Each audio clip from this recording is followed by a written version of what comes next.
Hi, I'm Andy Slauson, joined by the All-American Nick Garone, and welcome to the 78th Suffolk County High School Wrestling Championships here on the campus of Suffolk County Community College in Brentwood.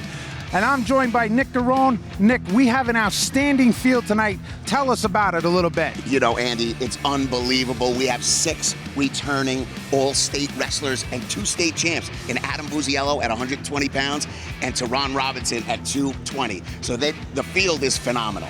And Nick, I know you were talking all excited about a few of the matchups we're going to see in a little while. Who are some of your better matchups tonight? Well, the matchups, there is 2 that stand out, and I'm telling you, they should be barn burners. You got Dylan Ryder from Half Hills West, a junior at 106 pounds, facing Zach Redding. Now, that is a rematch from the Eastern State Championships where Zach Redding got the better of him. But let me tell you, Dylan Ryder took second at the state last year, and he's coming back for some revenge. And the second one that really stands out is your heavyweights, Andy, 220, Teron Robinson versus Damian Caffrey from John Glenn, and that is also a rematch from the Eastern State Championships where Caffrey got the better of Teron Robinson, the returning state champ. And Nick, I know that a couple of these wrestlers individually have caught your eye. Who are a few of the better kids you've seen in this tournament?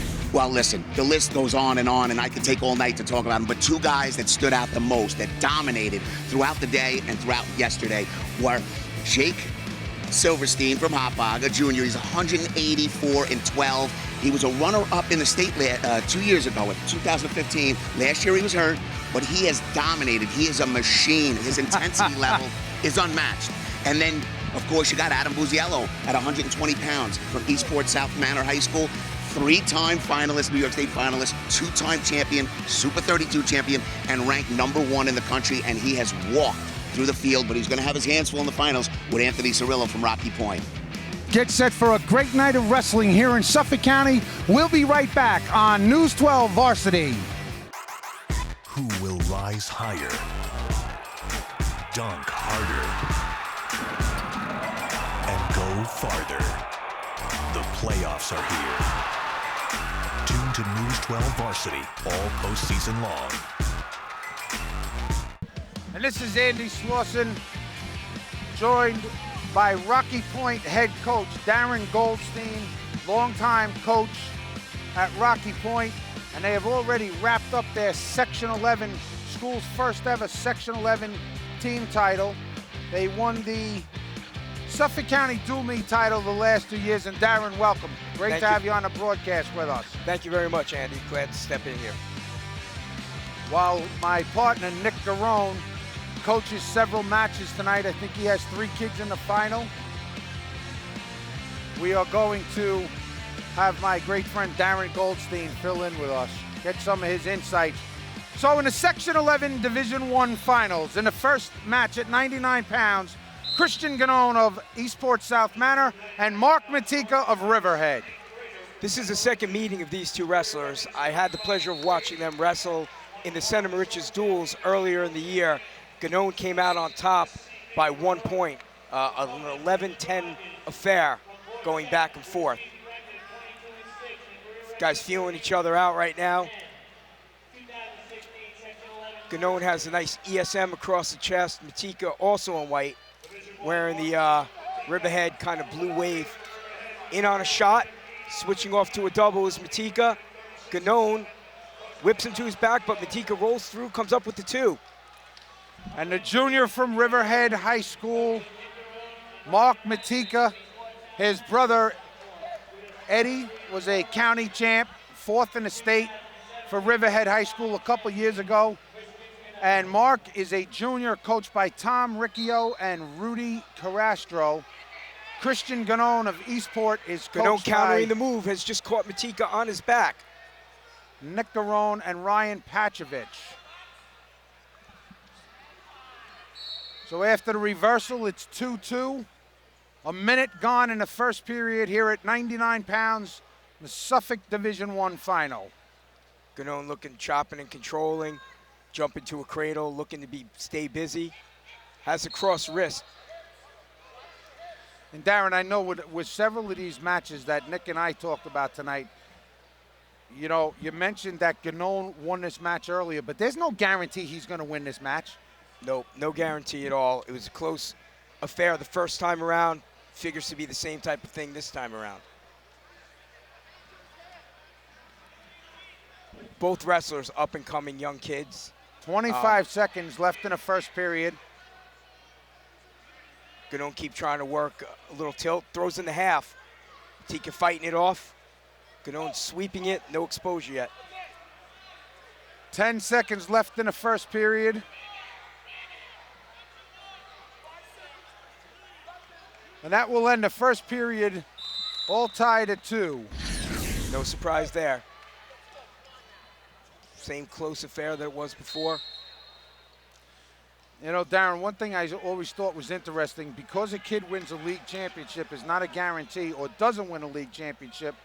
Mark Matika was upset in the league tournament last week. I believe he took 3rd in League 3, while Christian Ganone was a League 5 champ. You know, it's whoever has that best day or that best weekend that reaches the finals. Ganone with a nice reversal from the bottom. Catches Matika on his back once again. Matika exposed, but coming back up. No, I had to. So Matika gets the, Ganone gets the reversal and a set of back points at 6-2. A minute 30 seconds left here in the first period. I'm really impressed with Ganone. I watched him wrestle in the league championship last week. He was dominant in the league championship, and he seems to be carrying it over this week. But Matika, in his own right, also had a dominating county tournament, I think collecting 3 pins on his way to the final. Both very impressive. Yep, Ganone had a pin the first round, a tech fall, a 15-8 decision in the semis. And like you said, Mark Matika, 3 pins, 32 seconds, a minute and 18, and a minute and 49. Very impressive on his way to the finals. This kid is a pinning machine. Ganone's doing a good job dominating at top, working his offense, getting that cross wrist, riding it nicely, and opening up Matika for the scores. 40 seconds left here in the second period.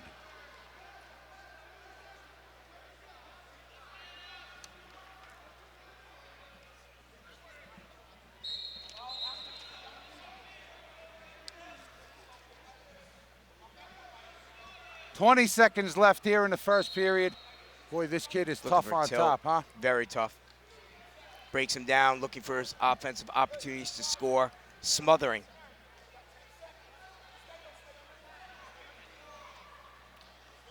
$5 seconds left. And that will end the second period with Matika in control, 6-2. That would be Excuse me, Ganone. Ganone. I was close. I had one of them right. Coach Goldstein, give me a little theory now. If you're coaching, if you're Ganone with a 6-2 lead, you're starting the period on top. What do you want to do here? Basically, I want to keep going with my game plan, keep working to turn him, looking to get my offense and put him in a bigger hole so that he has to get a little desperate, open himself up for my action. You don't want to do anything too crazy to expose yourself. You give up an escape, right? You don't really want to give up a reversal. Always keep your head up. 1, not 2. That's the saying. Ganone's doing a very, very good job of controlling the action from all sides. Looks like he has an answer for just about everything Matika does. Oh. As I say that, Matika works his 1-point escape. 6-3 now. Ganone leading. Just pancaked him to his back. Put him to his back, drove him right over. Is getting back points, 2 and the back points. Has Matika in a lot of trouble right now. Ganone in a commanding position. 8-3 with a minute left. He's looking to settle. Get outside, probably lifting up that forearm. Looking to work some double grapes in. 50 seconds left. Commanding lead for Ganone. 8-3, plus he's going to get back points out of this. Pulling that forearm up, he's going to go chest on chest, and Matika does work his way down. Ganone right away throws in the half, looks to sweep it, looking to keep the pressure on. 11-3 with 35 seconds left.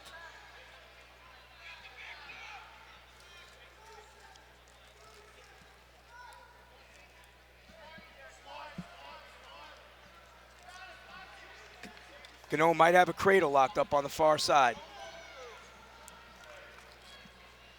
15 seconds left. Matika's looking for the reversal right now, but it's going to be too little, too late. And Christian Ganon of Eastport South Manor is the Suffolk County champion at 99 pounds with an impressive 11-3 decision. It's a great job by him, really was. I watched him wrestle early in the year. It was a lot closer than that. But Ganon kind of had single-mindedness and keeping the pressure and, ground him into the ground and got the points. Well, Darren, I think that once he got that lead, he just exploded. And then, he caught him on his back, got that other reversal, and he really opened up, and you could see it. Yeah, and he never let up. That was a 6-minute match. It could have been a 10-minute match. He was going to go the same pace from beginning to end. And here we go at 106 pounds, Dylan Ryder, defending Section 11 champion, New York State runner-up, will wrestle Zach Redding of Eastport South Manor. Both of these wrestlers are nationally ranked at the high school level. Redding just entering the rankings after beating Ryder, who was ranked earlier in the year. Remember, Ryder missed his entire freshman year with an ACL tear, came back last year on a mission and made everybody know who he was. Ryder strikes early with the takedown, just a snap and go behind, #1 takedown in wrestling. Constant motion by Zach Redding down at the bottom.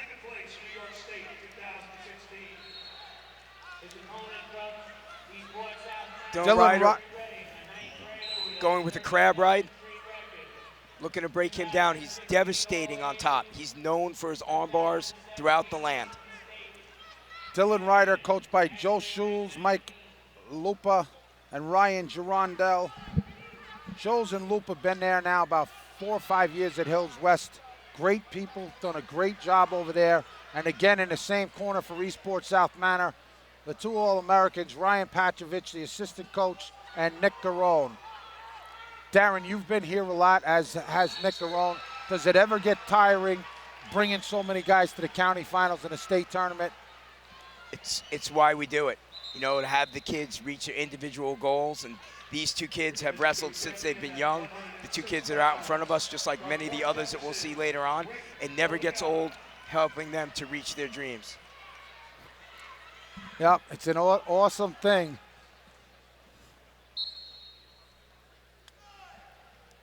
Zach Redding, constant motion on bottom, doing a great job. Dylan Ryder doing what he does and riding well on top.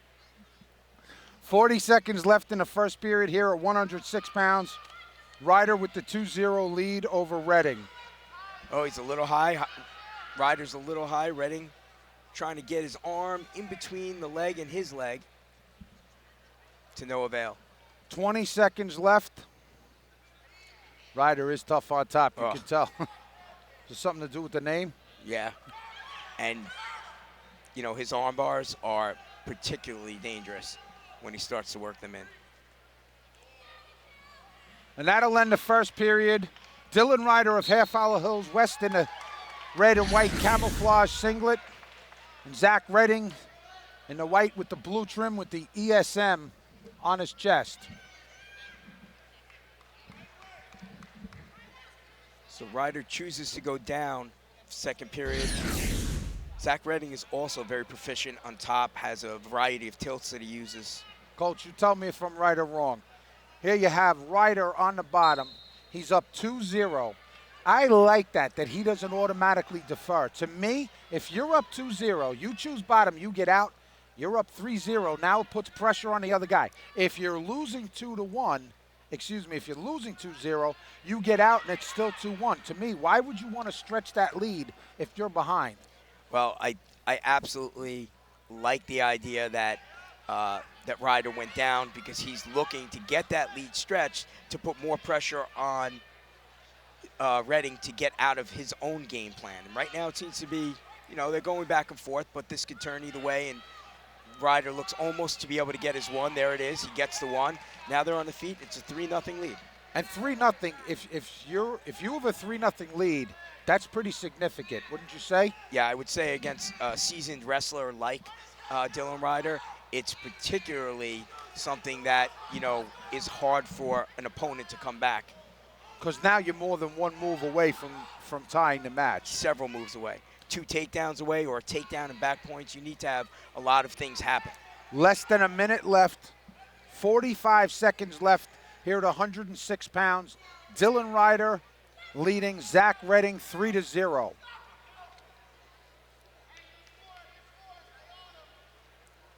Redding's trying to vary up his attacks. He's trying some dumps, some singles. And really, Dylan Ryder's just winning the hand fight battle right now, snapping him down, controlling the tie-up, putting it in a position that he wants. Ryder trying to take time off that clock, shave that time a little bit, make it that much more difficult for Redding. Still shows a bit of aggressiveness, so he can't get hit for any type of stalling or anything, but not putting himself in a bad position where a big move can change the tide of the match. And that will end the second period. Dylan Ryder of Hills West leading Zach Redding 3-0. As we go into the third period, Redding will choose down. Got to get that point, got to escape. And this plays right into Dylan Ryder's wheelhouse. This is where he wants to be on top. And because the score is 3-0, he forces Redding to actually take the bottom position. Rich Boscarino, the official, does a great job. He's an outstanding person, great official. He's Once assisted again, by Chad Smith. You know, I go all over New York State watching, and I think that we have the best officials in Suffolk County. They're the best officials in New York State. Bar none. I also travel around with my high school team a lot, and what we see out there compared to what we have in here, it's, you know, a world of different. I really respect everybody who puts on that uniform. Not an easy job. Minute and a half left in the third period. Dylan Ryder of Hills West on top with the 3-0 lead. He leads Zach Redding of Eastport South Manor. And Zach's still working to get out on bottom, but Dylan's doing a very good job of just controlling, keeping his anchor, you know, switching off to different moves to look aggressive. Coming up on 1 minute left in the first period, 1 minute. I mean, from the bottom position right now, Zach Redding's got to be thinking, I got to get 1 and then 2. It's got to be 1 and 2. A reversal doesn't really do him any good right now. And there's that arm bar I'm talking about. Nice and tight. He'll pull it back, settle it a little bit. And this is not a good position.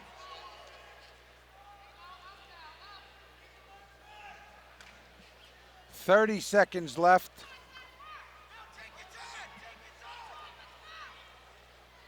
Don't want to give up any big moves.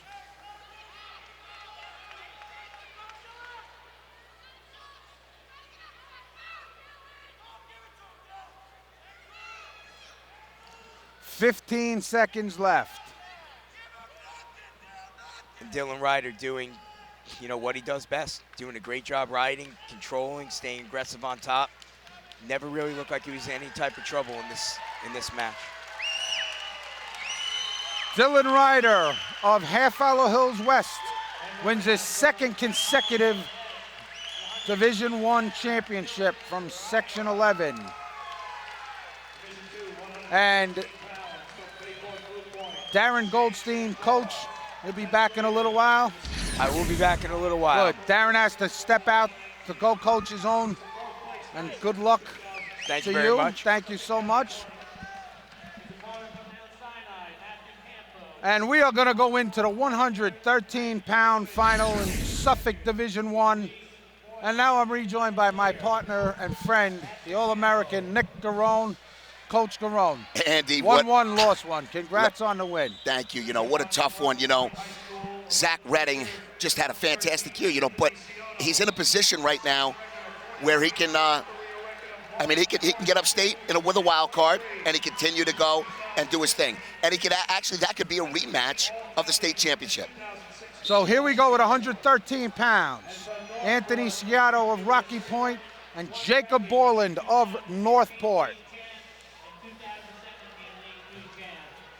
Sciato is the junior out of Rocky Point with a 43-2 record.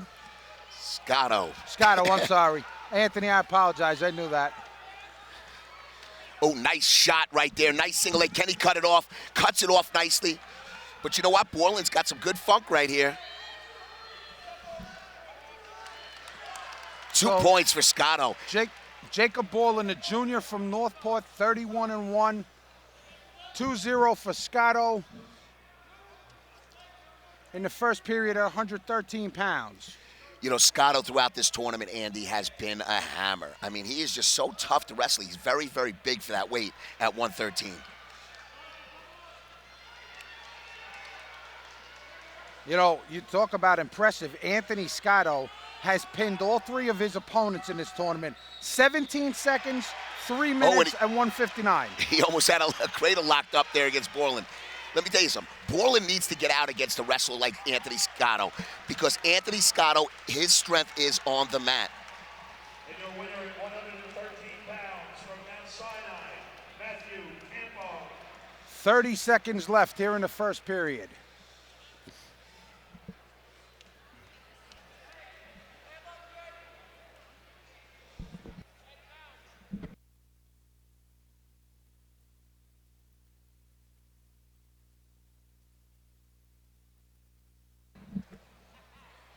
$15 seconds left.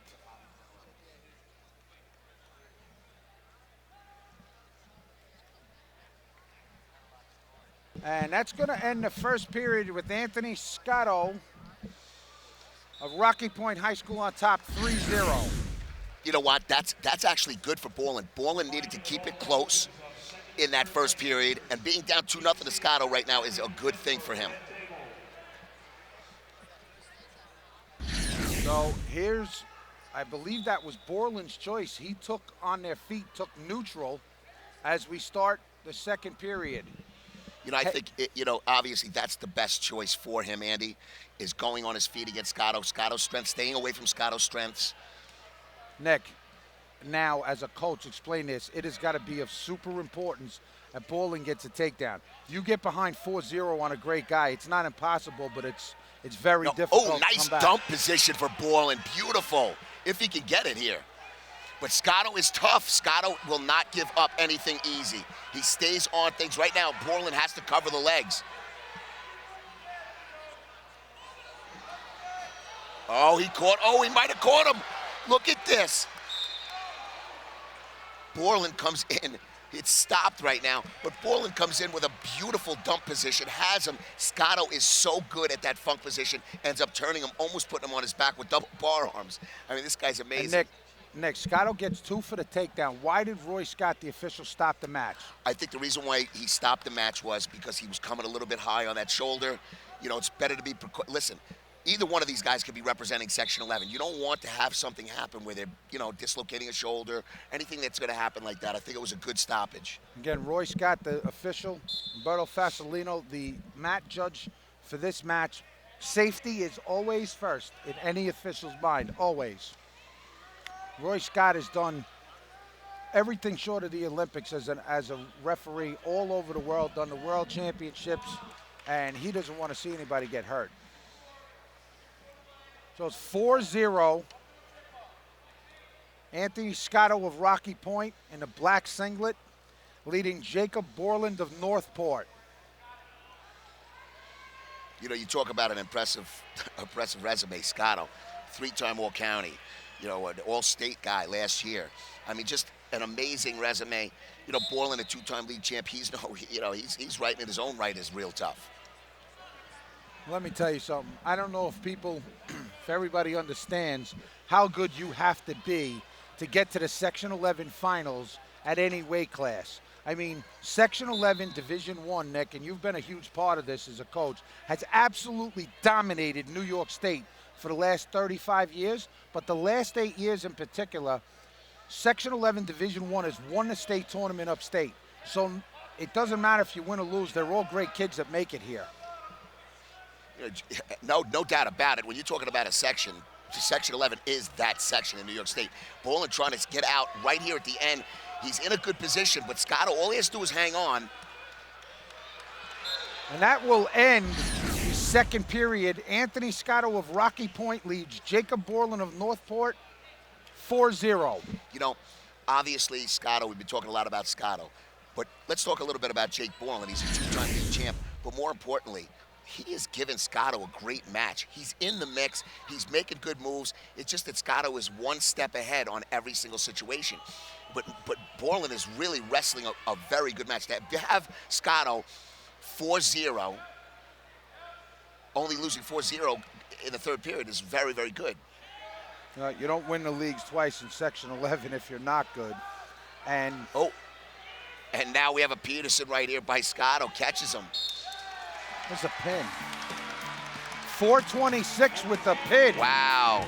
Anthony Scotto with a pin at 426 to win the Section 11 113-pound championship. By Anthony Scotto, congratulations. What a great county tournament.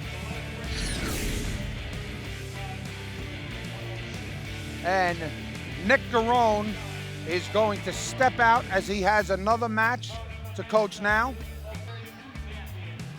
And we'll be right back right after this. The love, yeah, it's in our souls. The passion, it's in the cheers. And in that pivotal moment, we live and die with every pass, block, steal, and game-winning dunk. And we wouldn't want it any other way. Don't miss a minute. Download the News 12 Varsity app today. Welcome back to Suffolk County Community College, the Brentwood campus, the Grant campus. And here we have the 120-pound Division I final. Adam Busiello, two-time defending Suffolk County Section 11 and New York State champion of Rocky Point in the white singlet. He will go against Anthony Cirillo. Adam Busiello is from Eastport, South Manor. Cirillo is from Rocky Point. Andy, like I said, you're looking at two very elite in New York at the same weight here. And obviously, Busiello, who is a phenomenal athlete, just already taken down here. Great early exchange here by Cirillo to take a 2-0 lead. And it stuns the crowd, Bobby. A huge crowd, over 2,000 people. And Cirillo has that arm bar. He gets the quick takedown. He leads 2-0. He's going right after Busiello. Right. Well, these guys they're gonna be scrapping. This is gonna be a non-stop match. Both of these guys are used to being high-paced matches, and it's gonna be, right away. It's gonna be whoever gets the early advantage is not gonna hold on to it. And Busiello gets the escape. A minute left. 2-1. Cirillo with the lead. Cirillo, the senior from Rocky Point, 28-3 this year. Took third in New York State last year, fifth in New York State 2 years ago. As we said, Adam Busiello, two-time state champion, three-time state finalist, two-time national high school junior champion. So you're looking at two of the best guys, not only in Suffolk County, but Long Island and New York State, doing battle here in the 120-pound final of Suffolk's Division I. Right, and like I said, you could see that these guys are very accomplished wrestlers in their own right. Both of them are probably no strangers to each other. They've probably seen each other along the way. You see with a cutback, Cirillo with a cutback here. And he's getting back points, and he's going to come out here with a 5-point move here. To take an early, it might be up to 7-1 lead here. 15 seconds left. And Cirillo comes out, 5-point move, 7-1. 5 seconds left here in the first period. Cirillo dominating the match so far. 2 takedowns, 3 back points for a 7-1 lead. Anthony Cirillo of Rocky Point. And Cirillo lost last week, came out, he built a lead in the League 5 finals. Busiello came back to win it. Well, he's looking right now, he's looking at his coaches, Andy. It's Busiello deferred the choice. He's going to Cirillo, he's gonna go down. Busiello's going to start the period on top, trailing by 6 at this point. Bobby, Busiello, a 2-time national champion, What does he do, trailing by 6, to try and get back in this match? Well, the big thing that, you know, a guy like Adam, he's been in tough situations, and obviously so is Anthony. But you try to go 2 at a time. He's not going to. You can't. There's no 7-point moves. You just do what you can do. You stay within yourself. Okay. You look for your 2s here, 2 there, and don't go for anything that you normally wouldn't do. It's you know, you're going to stay with the, you know. Cirillo right now has the luxury of going some high-risk moves, gets an extension to extend it to 8-1. So Anthony Cirillo just wrestling at the best he possibly could. 8-1 lead, 20 seconds into this. Well, he's at a flawless. Second right now. period. Shot by Busiello, gets him back in it. 8-3 with 1:20 left in the second period. Right, and now here he is with this bar on. He's got a tough right on top with this bar.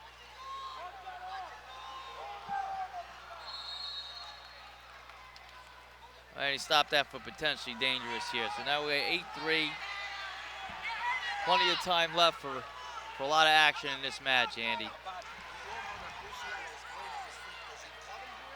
Well, I think like I said, he's a well-rounded wrestler. He's as good on the mat as he is on his feet. I don't think he's going to cut him.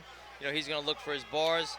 He can ride that near side bar, trap it up top, look for a nice and get some back points. Again, potentially dangerous, Andy. When that arm comes off the back, they're going to stop it all the time. We've mentioned on telecast before, Busiello comes from good bloodlines. His dad was a county champion, a state runner-up for Hauppauge 1979. Adam's older brother won the counties last year, 3rd in the state. Anthony Cirillo, as we've mentioned, 2-time state place winner. You can't lay flat on him, Andy, because this is where you're going to, once you lay flat, you're going to give him a chance to. You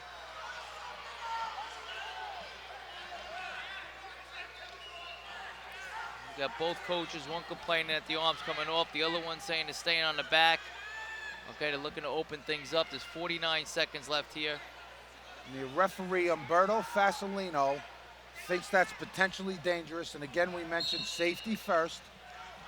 Right, you're going to err on the side. Both of these guys are going to be wrestling in 2 weeks in Albany, Anthony. So this could be the potential for the New York State final in 2 weeks.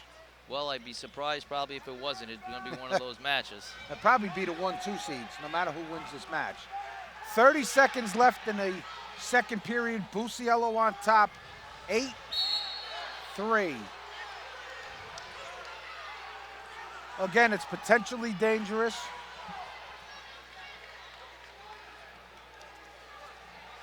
.26 seconds left.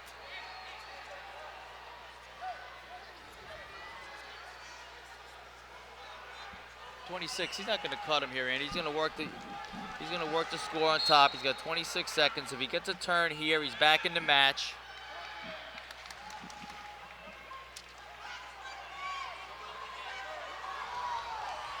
He's extending him out.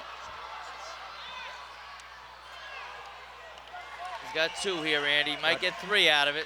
Nope, he's going to go 2 and be down 8-5 going into the 3rd period. And that was huge, Bobby. He scored 2 back points with just 6 seconds left.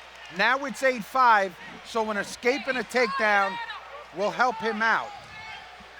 Well, you got the 3rd period. So Anthony Cirillo of Rocky Point leads 8-5 over Adam Busiello. He does that inside leg turn in right here, looking to get his 1. Cirillo tough on top, so he dropped to a leg. Busiello's going to look to cradle him up. He's going to go arch in. He's tough. All he's got to do is clear that inside ankle, Andy, and they're going to stalemate him out. Minute 38 left. Busiello's looking to push the pace here and keep the pace going. Yep, Busiello wants to get in there and wrestle. Cirillo trying to just take a little breath right there. Busiello's looking to do a high turn here to get him off the ankle.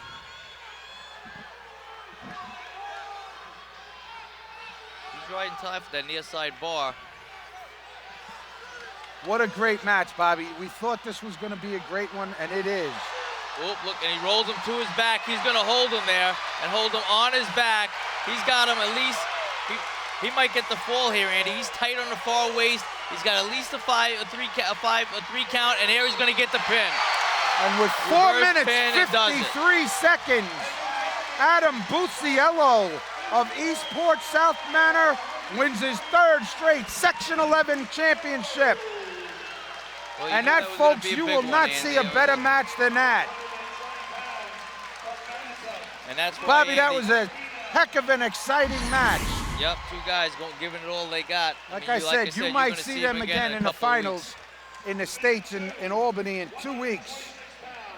So Adam Buciello of Eastport South Manor, the champ, at 120 pounds. So here we go at 126 pounds.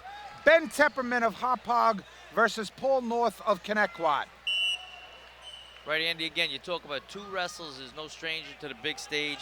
Obviously, you're looking at Ben Tepperman, on the attack right away. 4-time Suffolk County place winner already. I mean, the guy has never been the champ, but, he's looking to change that here. On the other hand, you got Paul North, 3-time league champion, returning All-County wrestler. Looking to add this to his resume. These guys, like I said, they're going to go from, they're going to battle this out for the full 6. And Ben Tepperman has to be an overwhelming favorite, but a kid like Paul North, who just got the escape to cut the lead to 2-1, and Bobby, 3-time league champ and a Section 11 place winner last year. He's won 4 tournaments this year. An outstanding wrestler, 38-3 to senior from Connecticut in the black with red trim singlet. And Ben Tepperman, 35-0, 177-17 in the black Hauppauge singlet. Yeah, phenomenal. 2 phenomenal athletes, Anthony. Andy, you're talking about a guy, who's known for being on top. Tepperman is a hammer on top. He gets a takedown early. North escapes right away to get it back, and then Tepperman right back in on a shot again. And both of these guys have... Well, locks up a cradle here, Anthony, over the top. This is tight. This may, he's solidified. He gets the fall. And in 1 minute, 13 something been seconds. coming from him. Caught him with an overhead cradle and locked it up quick, tight. Outstanding. Ben Tepperman of Hauppauge in 1 minute, 13 seconds gets the pin. Bobby, thanks so much for being on the broadcast. Nick Garone. And this matchup coming up, this is going to be a pretty interesting matchup here. So Chris Esposito, both juniors, 28-0, undefeated, and you don't see that too often. And Chris Gomez of Patchogue Medford in the white singlet with red trim, 44-2. So here we go in the 132-pound Suffolk County Division I final. Here we go.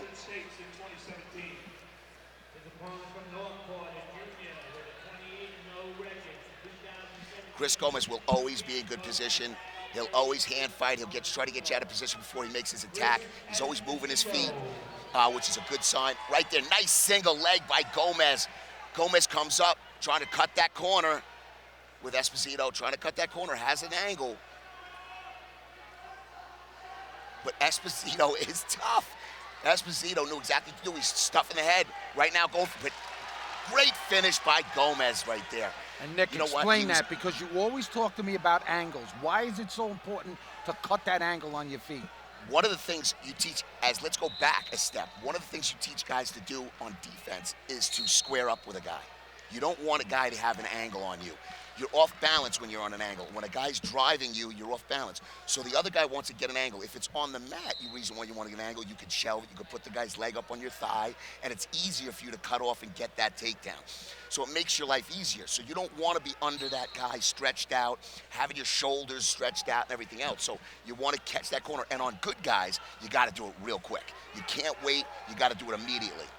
And Chris Gomez is a very good, solid wrestler that knows he needs to finish quick on a talented kid like Chris Esposito. 51 seconds left here in the first period.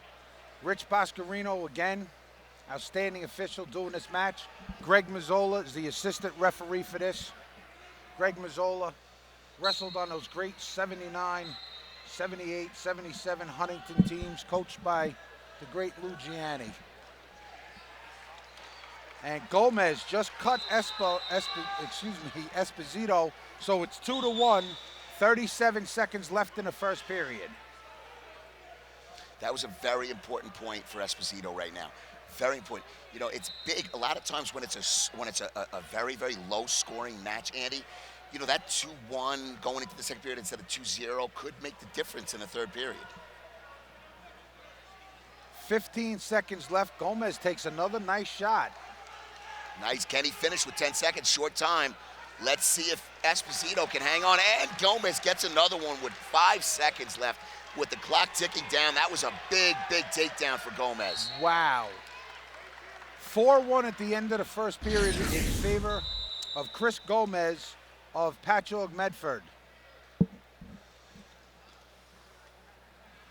Patchogue Medford coached by Tom Anello, Sean Culver, Kyle Anello, Stephen Culver. 2 sets of brothers done an outstanding job in that super tough League One. Thad Alberti, Chris Basilico coached Northport, assisted by Joe Evangelista and Huey Norton. So Gomez starts his second period on top, and Esposito escapes. It's 4-2. Oh, nice knee pull by Esposito. Can he finish it right here? He's working hard. Right here. See, right there it got called as potentially dangerous. That's a good call by the referee, Rich Boscarino. But at the same time, when you're in that situation, a lot of times it's better to come off the mat with that because you risk getting that call. Why would you want to pick it up off the mat, you're saying? Yeah, you know, sometimes you can't shelve it. You can't get it up on your thigh. You can't cut off. Sometimes it's better to come right off the mat with it. So it's still 4-2. Esposito was close. Oh, nice. Oh, Kenny, beautiful, beautiful. That was a great, oh, nice. Nice little escape by Gomez. Esposito tied it with a takedown, and now Gomez escapes. 5-4 Gomez. I thought Gomez was going to hit that Peterson there. Almost got that Peterson. That's why I was kind of holding off to say anything. But at the same time, what a beautiful, beautiful swing single by Esposito to cut the gap 5-4. 45 seconds left in the first period.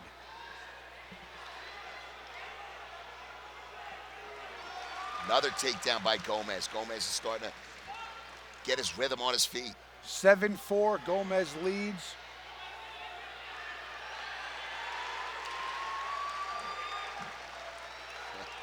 Beautiful roll through tilt for Gomez. And Gomez picks up 3 wow. on the edge of the mat. That stings. 20 seconds left in the period. You know, you're right on the edge. A lot of times, you know, you want to know where you are. You want to have that mat awareness. And, you know, if Chris Esposito could have kind of, you know, he could have got out of bounds or got his shoulders out, you don't give up 3 points. So now Gomez builds what I think is a commanding 10-4 lead with 15 seconds left. This is a big point for, oh, got that cradle locked up.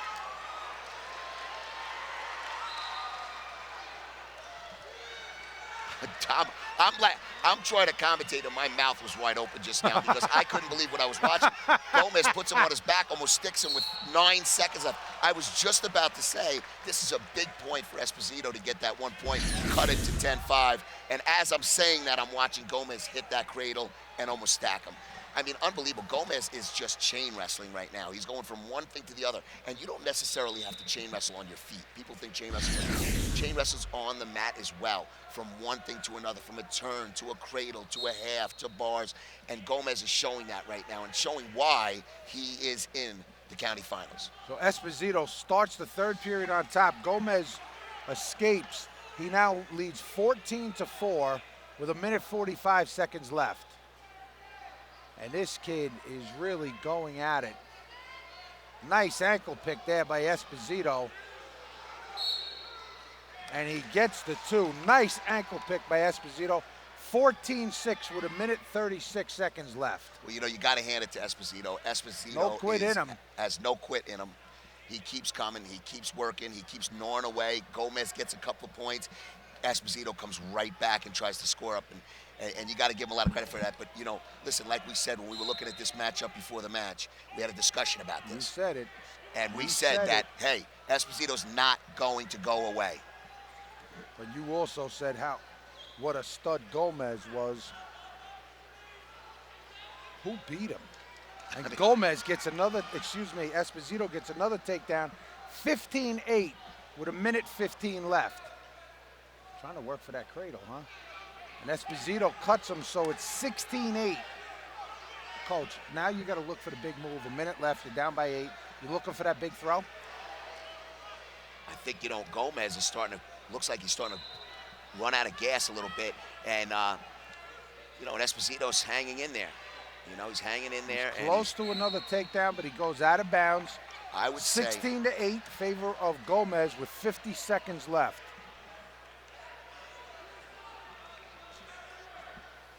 I would say right about now he gets a takedown, cuts him, then you got to go big.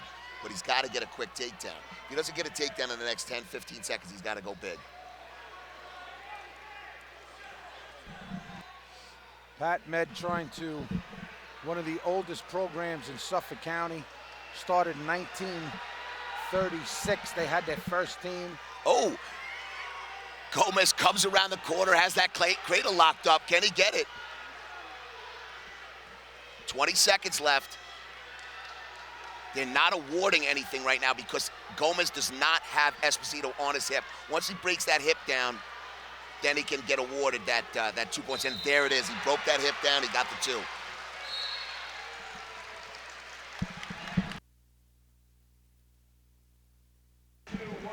So 7 seconds left here at 132 pounds. Chris Gomez of Patchogue Medford,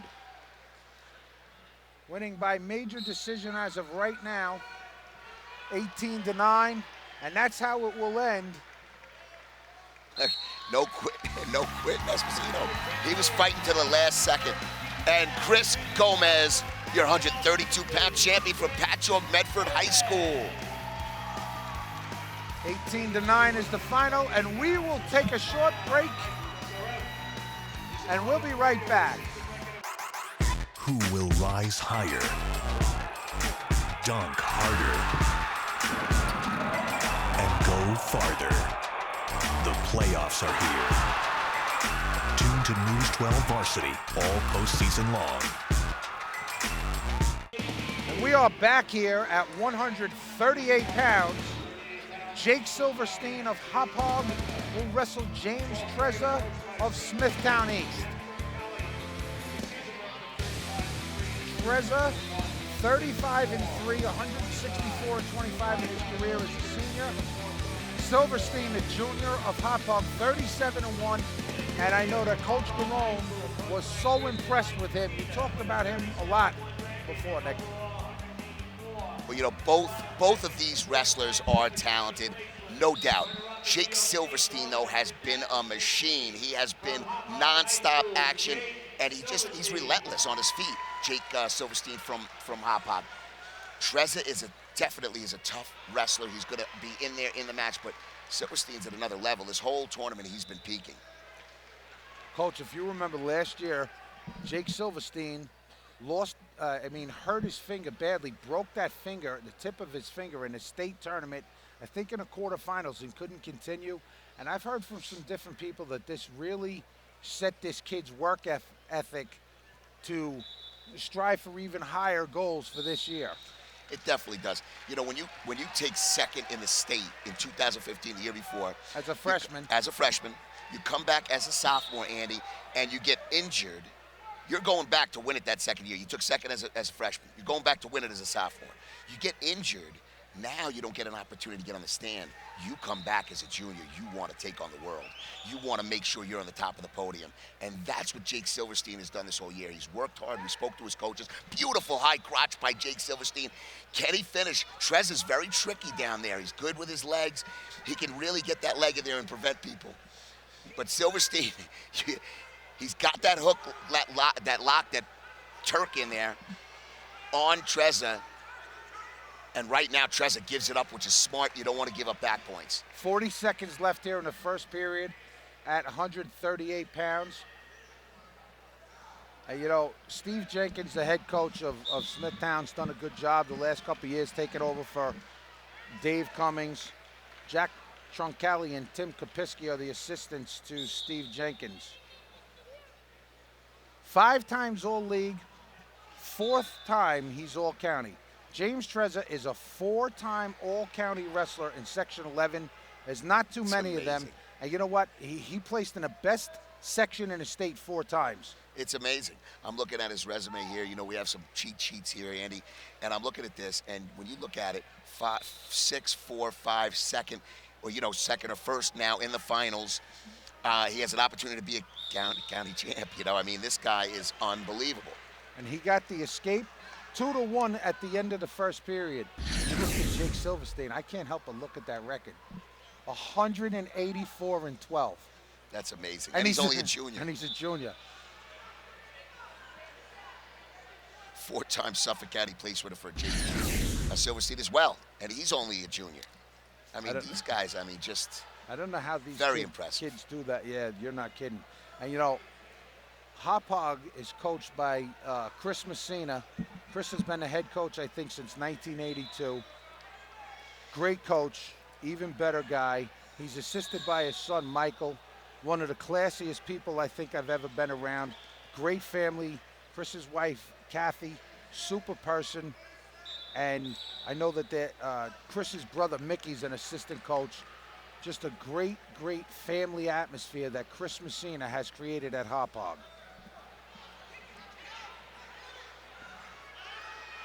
James Trezor from Smithtown. Trezor has a cradle locked up right now. And I'm telling you right now, that was real scary there, because that's the type of situation. Trezor gets that cradle locked up. He gets back once, he can get a pin on Jake Silverstein. So you got to be very careful. James Trezor is very long and uses those legs tremendously. Silverstein looks like he grew 3 or 4 inches since last year. He really got taller. Yeah, he was small. He was small. And I think that's a huge advantage. I mean, Trezor's real tall. You know, it's been so cold out today. I mean, you know, we were outside before, just a little side break. We were outside before. When I came back in, I had to get a cup of cocoa. Well, I look like a polar bear. I'm not insulated like one, but I happen to enjoy that cold weather. But I'll tell you what, this gym was so hot today, it feels like Florida. I might melt down there, you know what I mean, Coach? It's minute gone here in the second period at 138 pounds. Oh, Jake Silverstein almost gets his point, but Trezor does a good job at making an attempt to get him back in the mat and not making it look too obvious by pushing him out of bounds. Good work by both wrestlers. And I'd be remiss if I didn't mention Len Barone is the official, another outstanding official in this Section 11 tournament. John Trusello, the mat assistant. As we mentioned before, all of these officials do a great job. This is the first time in probably 35 years that our good friend and usually the #1 rated official in Suffolk County, Sean Brocking, has not done the finals, and that's by his choice this year. He's helping out, doing some other stuff. He always does a great job. Oh, nice. Jake Silverstein gets an escape. Now he's got to get back to his little rhythm there. He's got to bang heads with Trezor, and he's got to be aggressive, and he's got to be physical. When Jake Silverstein is physical, he wins matches, and he does very well. When he lays back, he lets guys get in the match, and it's always close. But this year, I could say, watching him and watching his whole style this year, that's what he is. He's a banger, and he's a goer. He's grown up. He's not just a wrestler. He's gotten a lot tougher this year, Nick. He's become more physical, and that definitely helps him. 3-1 now. Silverstein with the lead. 15 seconds left here in the second period.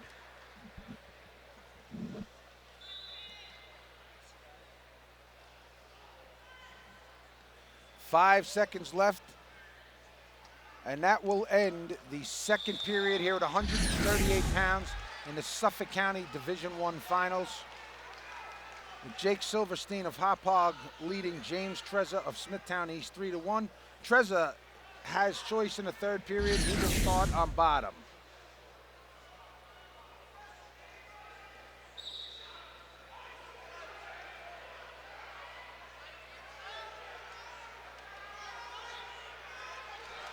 And a very fast escape.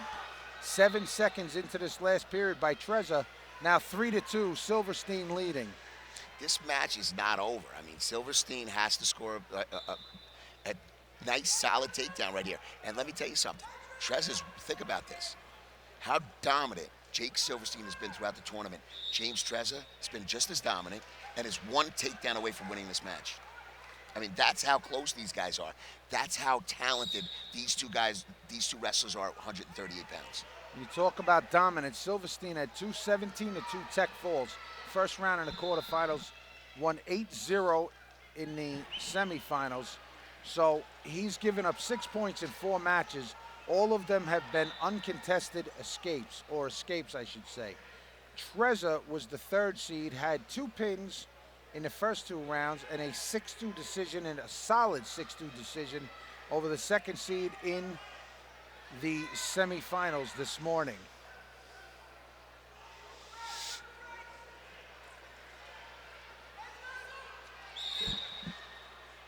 Nice. That was a beautiful, beautiful little snatch single by Silverstein, but it was on the edge. Good call by Lenny Barone. Oh, nice drag into a single leg.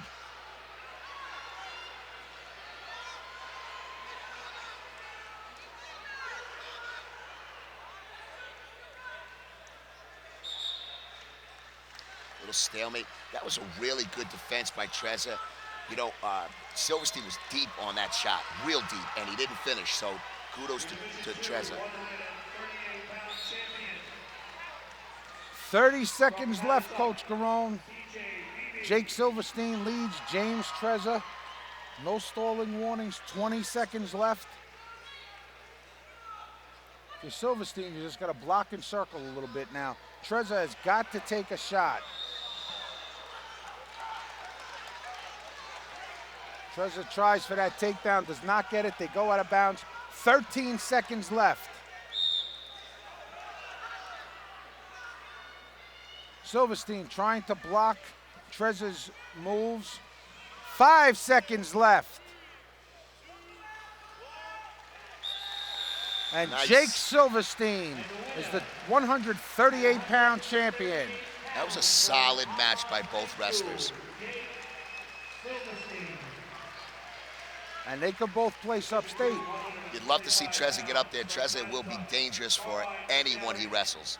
And I have to mention that is the 26th Suffolk County champion, coached by Chris Messina, which is a phenomenal amount, 26. Wow. Last year, Anthony Sabaka of North Babylon had a devastating knee injury. I think it was an ACL injury. Didn't wrestle the entire year. He got hurt again this year, so he's only in his 22nd match right now. But for this kid to come back the way he has from this elbow injury this year, his knee injury last year, he was the 5th seed in this tournament. He had a pin in the first round, a pin in the quarterfinals, and then he upset the number 1 seed 4-3 in the semifinals.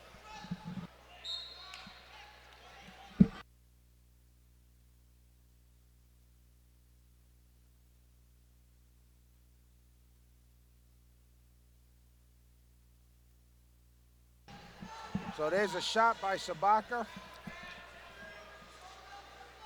You know, Austin Rodriguez, he would say in one match at a time. He won 4-3 in the first round, 6-5 in the second round, and 1-0 in the quarterfinals. 3 straight one-point matches.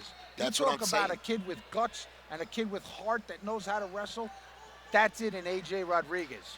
Let me tell you, I saw AJ Rodriguez wrestle in the first tournament of the year, the Autism Duels on December, I think, 4th. And he looked so impressive to me. And I said to him, I said, AJ, I said, you keep wrestling like this, I'll be seeing you at the end of the year in the county finals. No lie. And after he made it to the finals, his dad walked up to me, Andy, in the hallway, and he says, you know, it's so crazy, Coach. You said this to him in the beginning of December. And I just said, you know, listen, I really thought he was that talented and that gritty. And he was getting better and better and better as the season went on. He was peaking and he was getting better. And here we are, like I said, with some really good wins. And we're in the finals with AJ Rodriguez for Iceland. And you know, that's pretty cool that you called that. You know what, Nick? When a kid has a dream, whether it be you when you were younger or someone else, the kid has a dream and they work and do everything they can when they achieve it, it's great to see a kid's happiness. Oh, it's great. You know, listen, Sabaka came back from the injury. You got to give him a lot of credit. This is just a great feel-good weight class right here. 6 seconds left in the first period here at 145 pounds, and we are scoreless. Vinny Innes took over this year as the new head coach at North Babylon. He's assisted by Tim Pescatore, Brian Uvina, Paul Turano, and Terry Hayes. Casey Beach is in his second year as a head coach at Islip. He's assisted by Mike Newell, Justin Patsis, and Kyle Wade. You know, Bobby Sabaka comes from a very athletic family. His brother, Anthony Sabaka, I'm thinking of his brother, he was an all-state running back for North Babylon High School this year. So the Sabaka boys have accomplished a lot in their careers at North Babylon High School.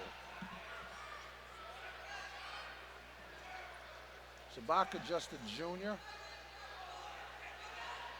20-1 on the season. He starts out on the bottom.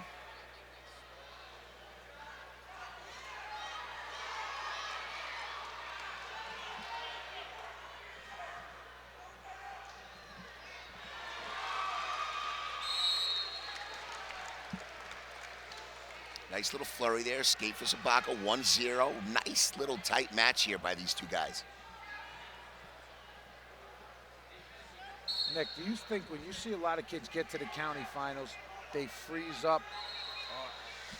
It seems to me that I've seen a lot more kids open up in the semis, but they clam up a little. Not that these guys are, but a lot of kids freeze up a little bit in the finals. They're scared to make a mistake. You know what it is, Andy? You know, it's just human nature to be in front of a crowd like this, to be in a big moment and not get that feeling. But most wrestlers that are champions and are in a situation where they've been around the country, they've been in bigger matches, it doesn't affect them as much.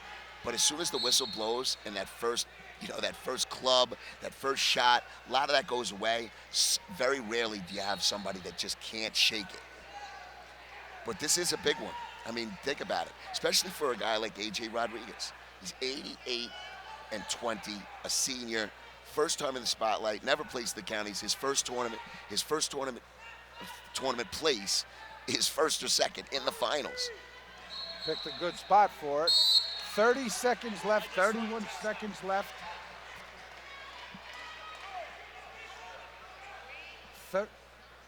31 seconds left in the first period here. Excuse me, in the second period. Anthony Sabaka of North Babylon leads 1-0 over A.J. Rodriguez of Islip.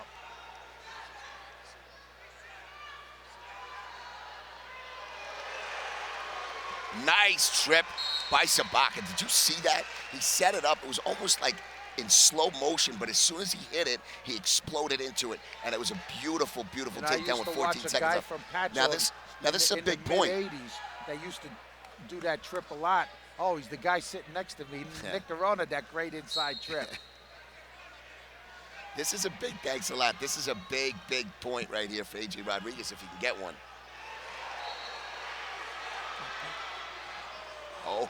He's going to get some back points, Sabaka. 5 seconds. And you know what's crazy? He actually rolled himself onto his back. He really didn't need to go in that position. And Nick, that was huge. This was a 1-0 match with 25 seconds left in the second period. Now it's a 5-0 match.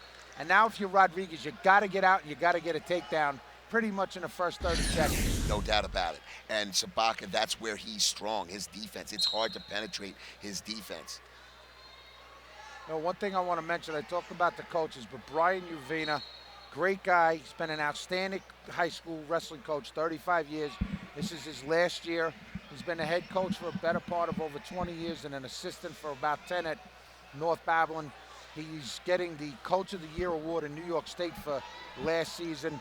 He's an outstanding coach, a great friend to all of wrestling, and we wish him well in his retirement. Absolutely. He's one of those guys that has given a lot to the sport, and I'm going to miss him seeing him around. He'll be around, though.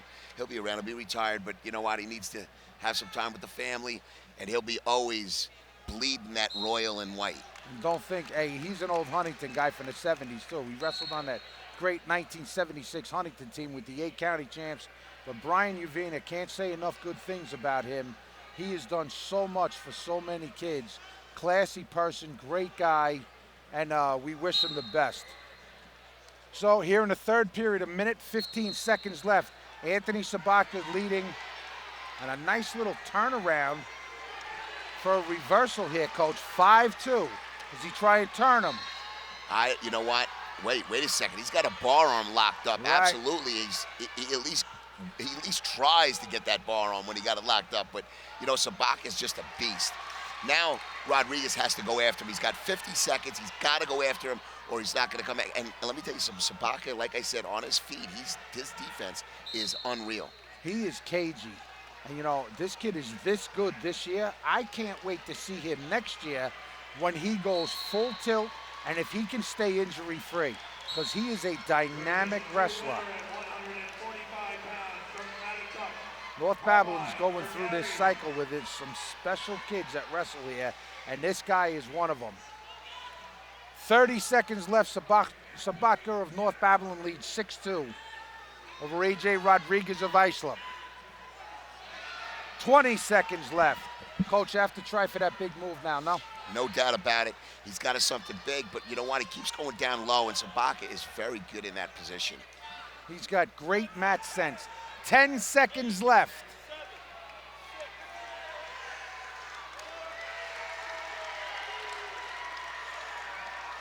And Anthony Sabaka of North Babylon is your 145-pound Suffolk County Section 11 Division I champion. As soon as he got the win, I look up into the crowd, and North Babylon represents, man. They really do.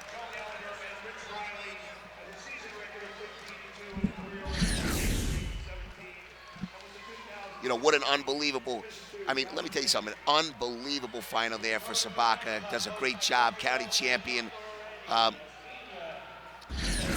Andy Slauson is going to take a break. We're going to bring on Dom LeRae. Dom, you know, Dom LeRae coached at Miller Place High School, president of the Coaches Association.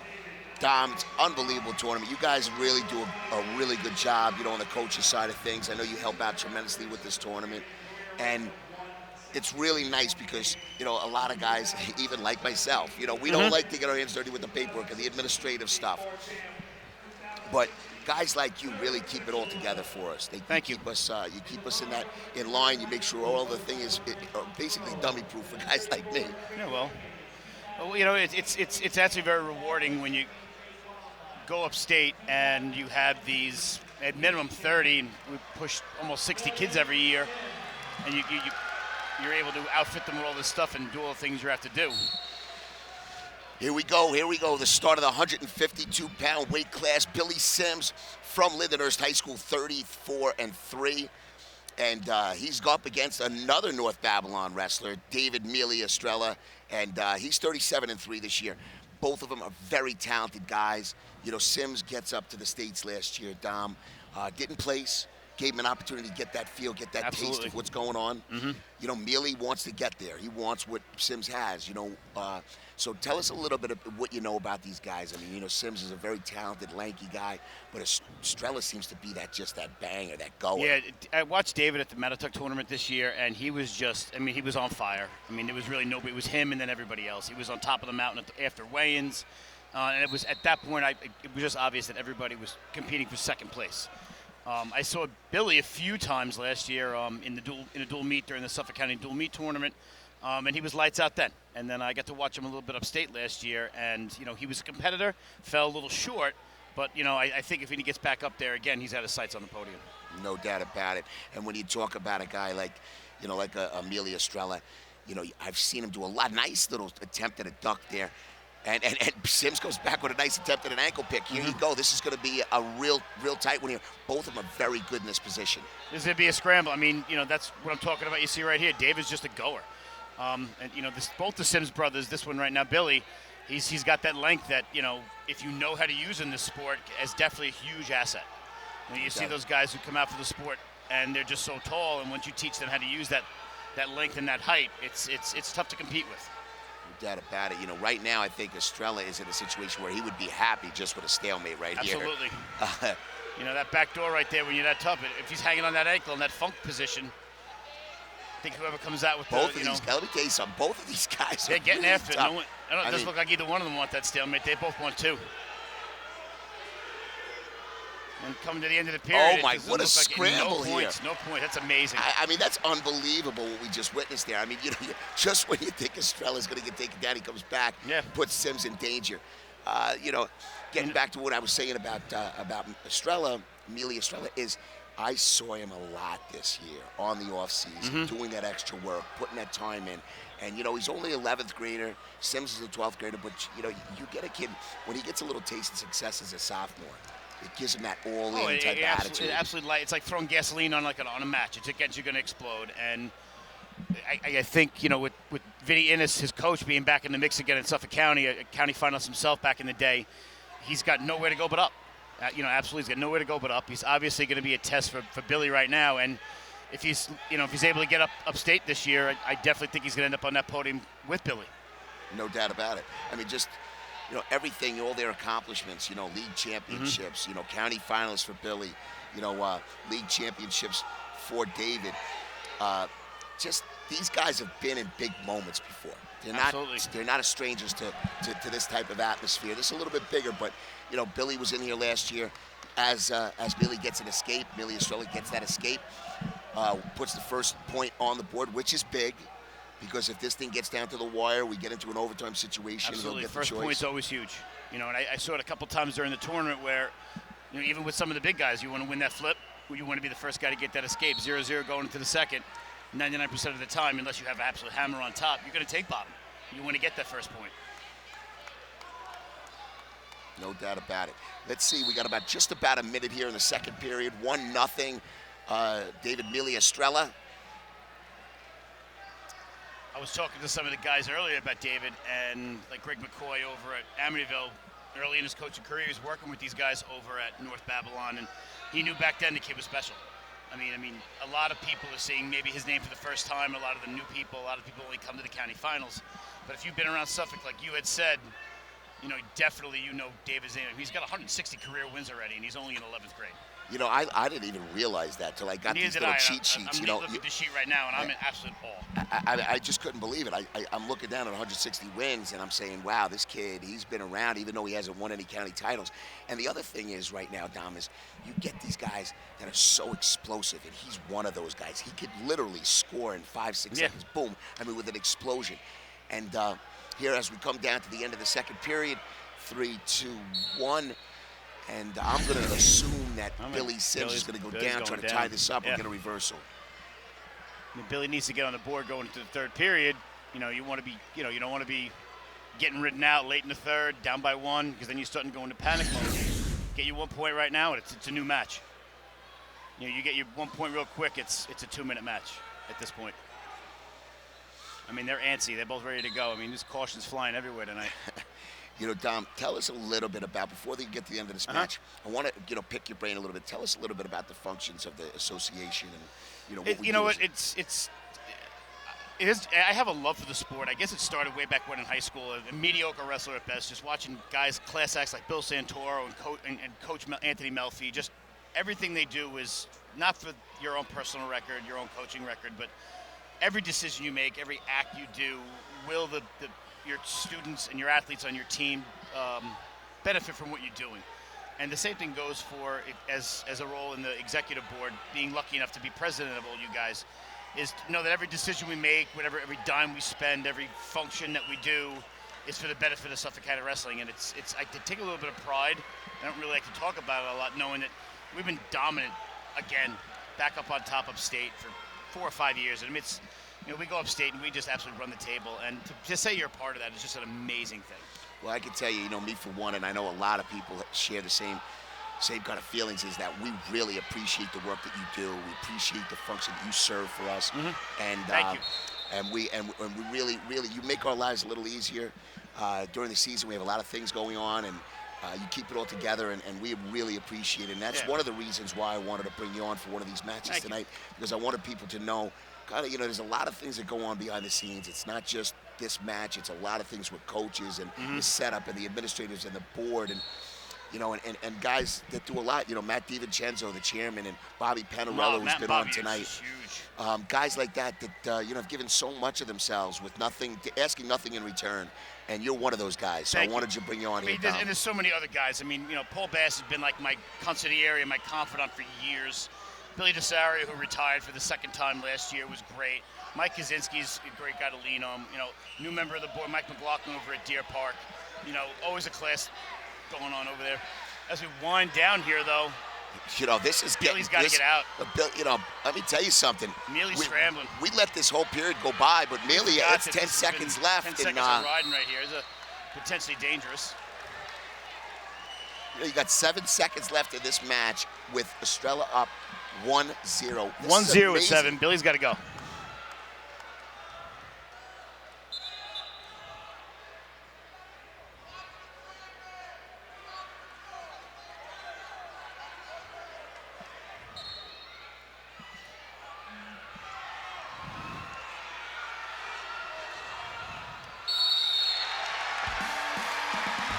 That's what it's all about. Before right there. I mean, we talked about explosive, but... And let me tell you something. What a job by North Babylon, 2 in a row. You notice how a lot of times guys that are around the same weight classes are successful. They're workout partners. They're helping each other. Your Same guys thing over with at the Sims. Eastport. You got 3 guys probably beating the ever-living, snot out of each other all day, every day. Well, listen, hey, Dom, we just want to thank you so much for coming on. We're going to bring Andy Slauson back in a minute. But listen, what a great job, and we appreciate everything that you do. My Thank pleasure. you so much, Thanks for having me. Very much appreciate it. Best of luck to all the wrestlers. We'll see you all upstate. The love, yeah, it's in our souls. The passion, it's in the cheers. And in that pivotal moment, we live and die with every pass, block, steal, and game-winning dunk. And we wouldn't want it any other way. Don't miss a minute. Download the News 12 Varsity app today. Here we go. We're getting ready. Right now, we're going to take a little time, but we have Nick Munch versus Max Sims, Billy's brother.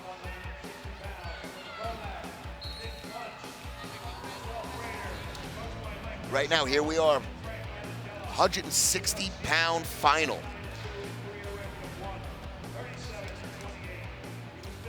Both of these wrestlers have are unbelievably talented. You have Max Sims, 35-4 on the year, 12th grade from Lindenhurst High School, against Nick Munch, 39-2, 137 career wins. I mean, this is a big, big showdown here.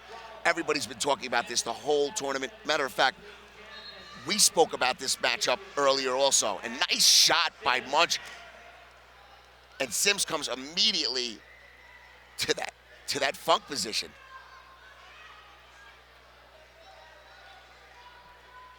Nick, come back.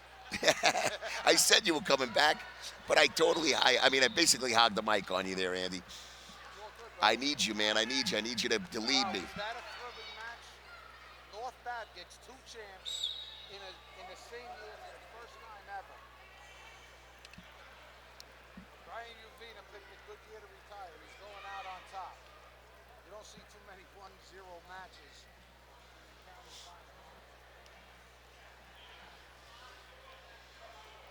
Well, coming up on a minute left here at 160 pounds, Nick Munch of Comac, Max Sims of Lindenhurst.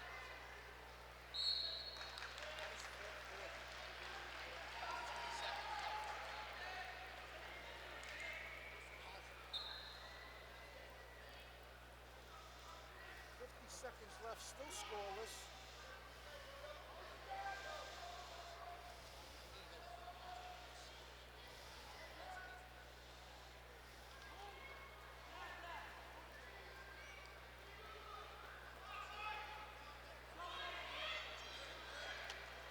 And Nick Munch, I don't know if you just mentioned this or not, 39-2 this year, the senior from Comac.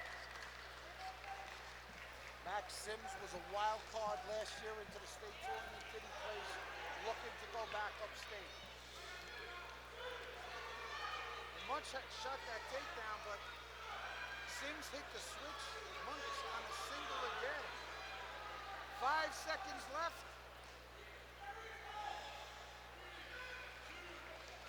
The first period, Coach Barone, will end scoreless. Let me, I see these two guys, and I'm watching them, and, the Sims brothers, they wrestle so similar. They're so tough to take down. I mean, Because of that leverage, right? They're tall. yeah, they're tall, the leverage, that funk position, they're real strong.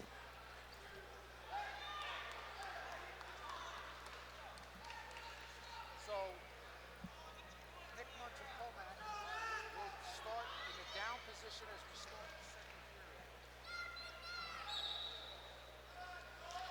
You have to mention, when you mention Nick, oh, nice reversal for Nick Munch. Right off the whistle. That's the way you got to do it. You got to get right on these guys, and you got to do it quick. You can't wait for the whistle to blow, then make a reaction. You have to react immediately and explode off that whistle. Mark Frohl, Ron Frohl, Don Perez, Rick Brodmerkel. All great coaches here at Lindenhurst, and they do a great job over there. Oh, and Munch could get some backs right here. Nice, he's got that wrist and bar, and he's getting backs on. Oh, he might pin him. He was in danger of getting pinned right there.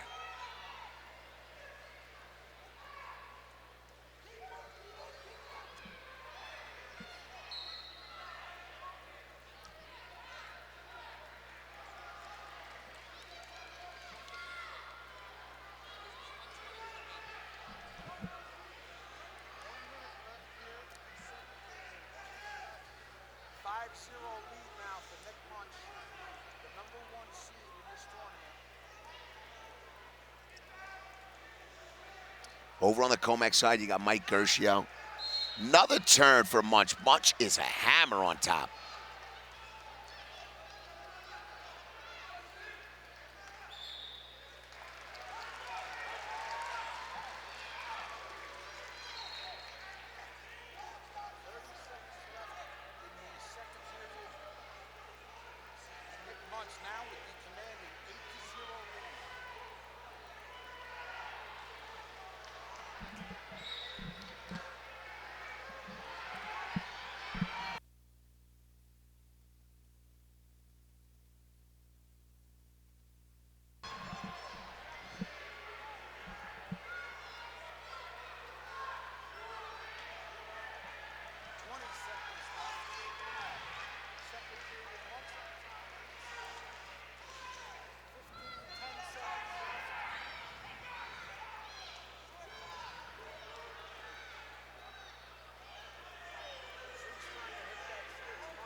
We need the Division I champions for the wrestler to please come to the head table and pick up their championship. Here we go, heading into the third period. Nick Munch up 8-0. They're on their feet. Max Sims has to make a move here. He has to work. He has to start a score, and he can't lay back. He can't go into funk positions. He has to be aggressive here. He has to be the one that makes a shot, takes a shot, sets him up, and he can't wait. He's got to get some points, and he's got to get them early.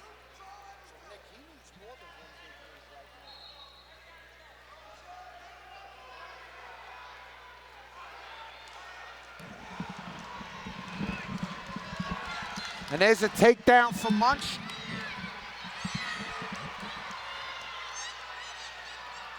Munch now leads 10-0.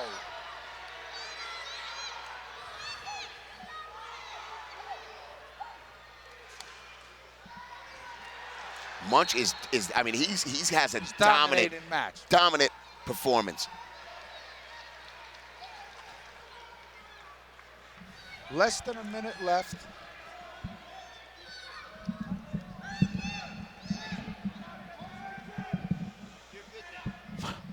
I'll tell you, right now I have an opportunity to see a very, very strong Nick Munch right here. He's winning in dominating fashion here. 40 seconds left. 10-1. Sims just can't get off. It's like he's kind of flat right now. I think he took his wind out of his sails by getting those turns on top, Andy. Well, that's where you break guys, both mentally and physically on top. And, you know, I've learned that from watching a lot of great coaches over the years. And all the good guys are good on their feet, but it's on top where you separate yourself from the rest of the guys. 20 seconds left. Nick Munch up 10-0. Excuse me, 10-1.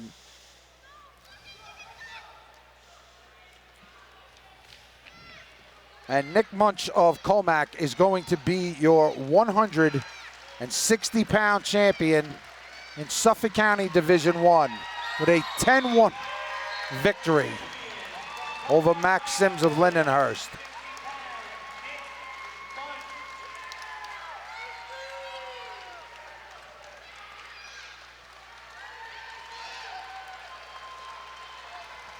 And Coach Garone, this kid is going to do some damage upstate, I'll tell you that. He is definitely the type of wrestler that will grind out wins upstate. He's hard-nosed, he's physical, he's tough on top, and he has some real good stuff on his feet.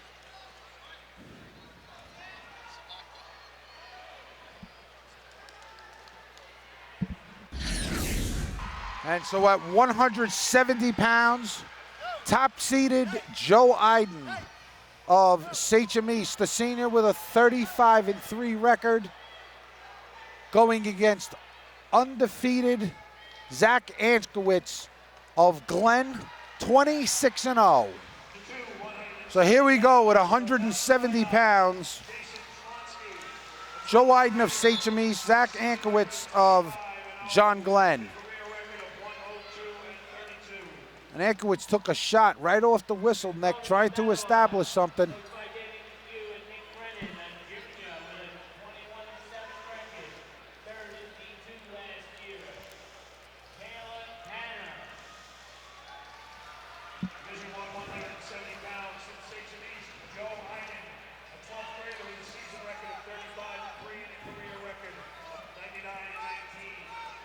.30 seconds gone here in the first period.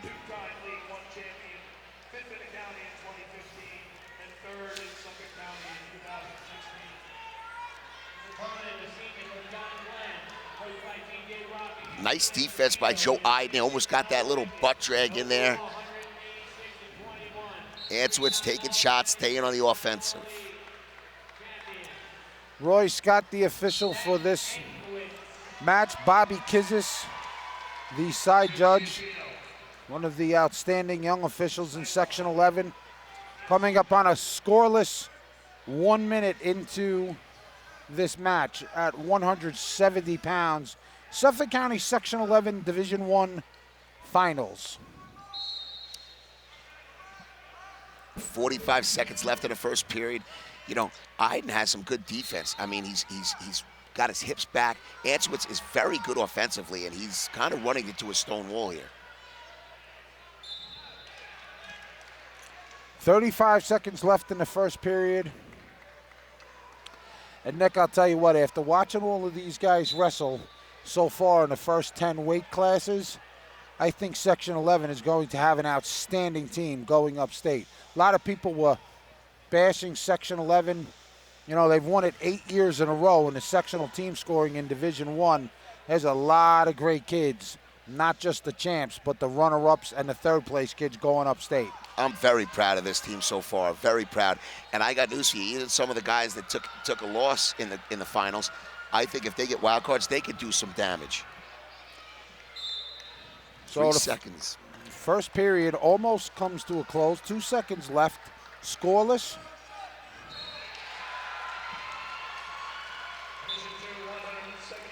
And that'll do it in the first period here with 170 pounds. Zach Anskowitz of John Glenn chooses bottom. That's important in a scoreless match in case it goes into the ultimate ride-out.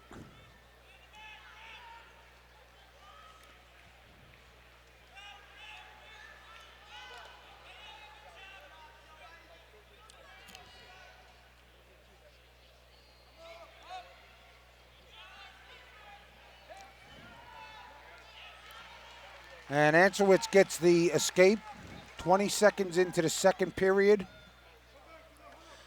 Anskowitz now leads Iden 1-0, 30 seconds into the second period. Nice shot by Iden. Let's see if he can finish. And Antrowitz gets out of that. And Joe Iden was in so deep on that. But Zach Antrowitz countered. Antrowitz had a nice counter right there, Coach.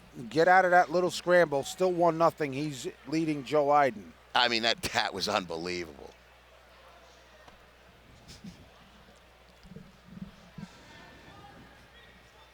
Minute left. Antrowitz tried for the shrug. Now he shoots in on the single. Ooh, nice shot. Can he get that takedown? Ide's got to pull up.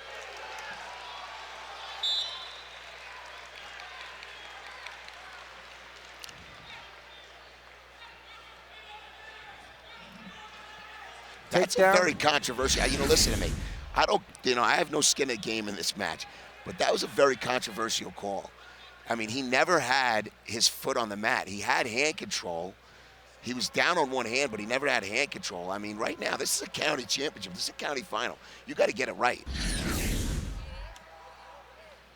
So there's a takedown, 3-0, 50 seconds left in the second period. Iden has to get out, score a point here. Caution, it's not a point.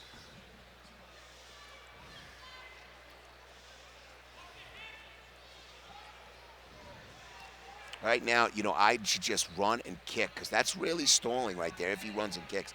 Shouldn't be, you got 35 seconds left.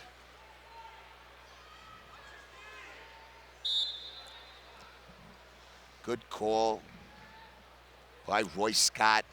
Got that stalemate call. 29 seconds left, 3-0 here in the 170-pound Division I final. Iden comes to his feet, tries to get out. He's got one. It's 3-1. 20 seconds left in the second period.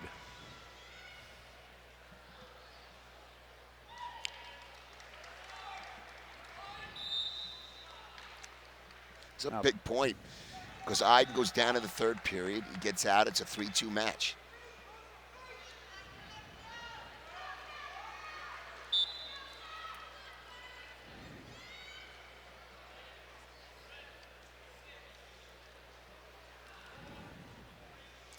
So the second period will end with Zach Antrowitz of John Glenn leading Joe Iden of Sachem East 3-1. Iden will start the third and final period in the down position.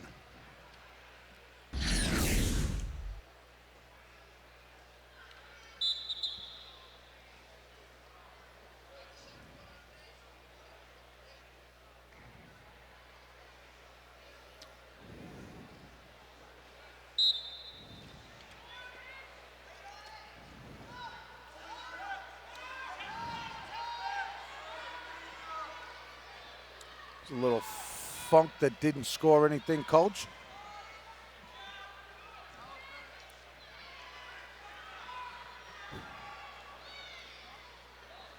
Joe Iden from the bottom, he's been making a lot of moves, but, when he gets in that position where Zach Antrowitz has his ankle, he needs to turn, he needs to kick, because that will give the impression that he's stalling, and that will get that caution.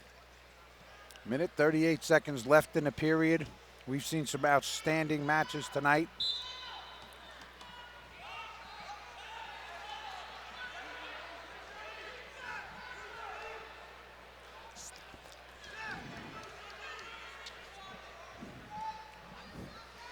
Minute 25, and he has got to get out, Nick, if he wants to win this match. Yeah, no doubt, and he's got that bar arm and wrist right there. Let's see if he can keep that tight. He's got that bar tight.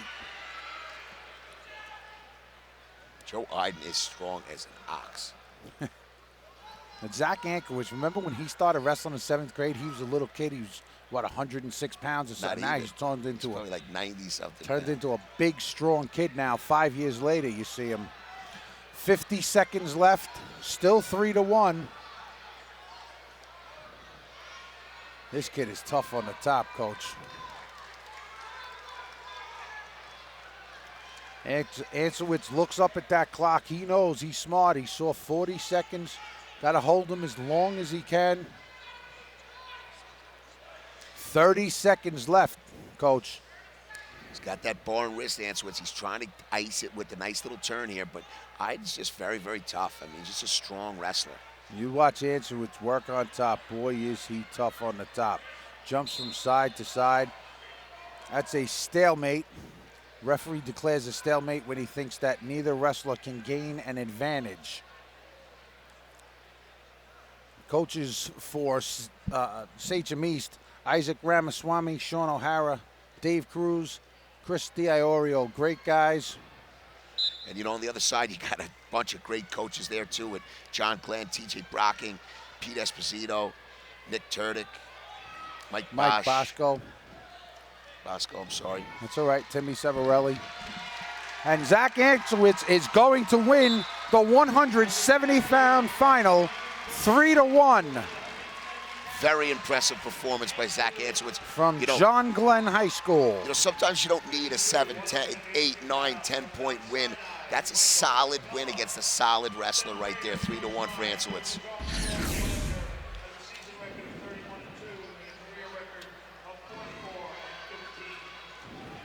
Now we have another John Glenn wrestler here at 182 pounds.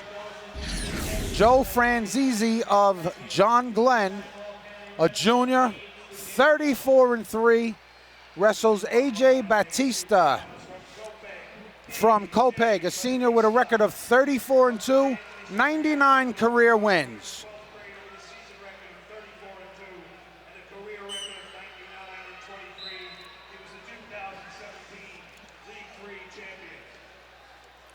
Bobby Kizis will be the official for this match. John Trusello, another outstanding official, will be the side judge. 4 matches left, 182 pounds. 4 matches left here in Division I, the Suffolk County Wrestling Finals.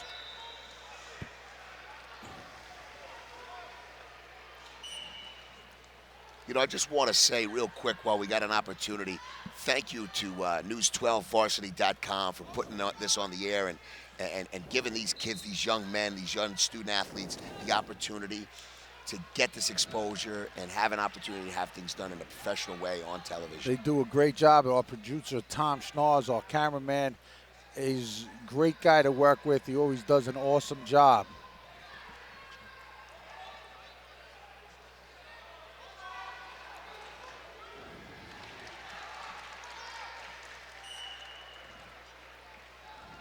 Minute left in the first period, still scoreless.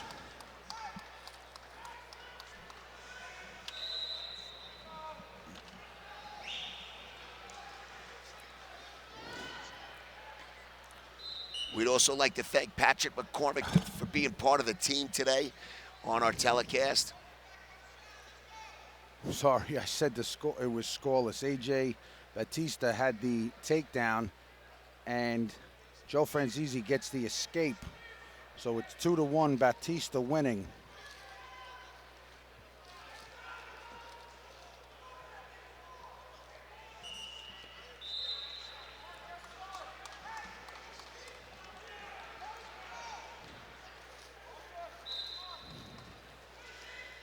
Another wrestler that this could be his 100th win, AJ Batista, 99-23.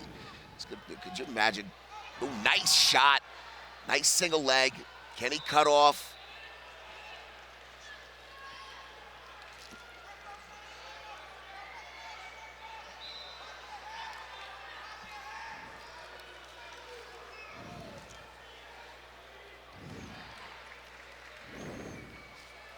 Batista had that takedown. It's 4-1. Let me tell you, San Francisco, he's tough to wrestle. He's so lanky.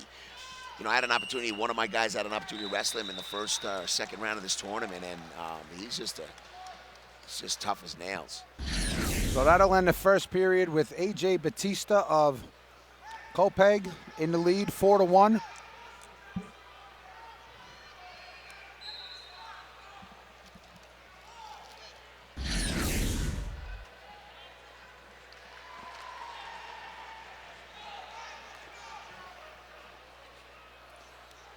And Batista will take the down position to start the second period.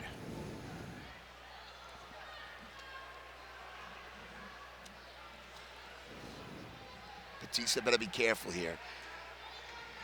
Francesi has very good with the legs. And here you go. I mean, he's really got that tight.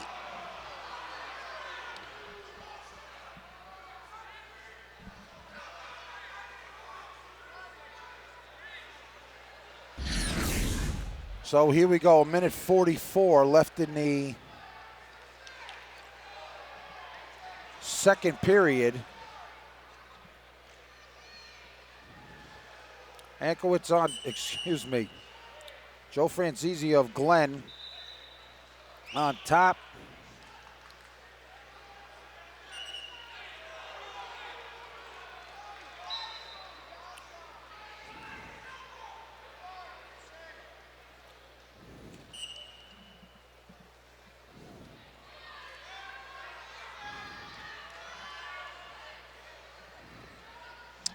You know, Francesi's smart going right back after that shoulder. And Batista, you know, Batista's doing the right thing. He's trying to get that shoulder down. But I'll tell you, you know, it's not an easy position to be in, especially if you've felt that little shoulder twinge before. Then you know, and that's painful. Instead of, oh my God. And not only that, but you're in a situation where you instead of exploding off the bottom, it's because you're wrestling and you're trying to use a move, you're doing it out of fear. Oh, he's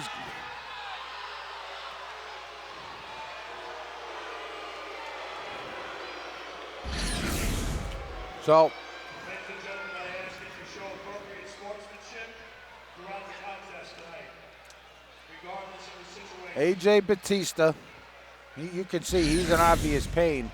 So people in the crowd don't like this. That was just a short, would have been a 2-point back exposure for near 4 points. But because of what's called the scream rule, he got awarded another point, Nick. So instead of 2, it was 3. So now Francesi goes up 6-4. And because that was Batista's second injury in this match, Francesi gets his choice of what he wants to take.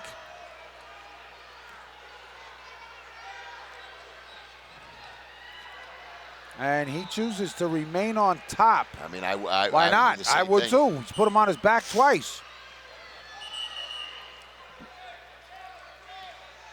Potentially dangerous. A minute left in the second period.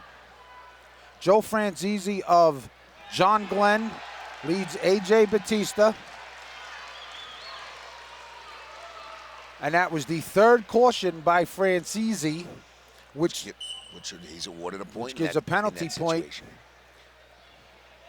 Excuse me, that's the third caution by Batista, which leads to a penalty point. He's a beast on top.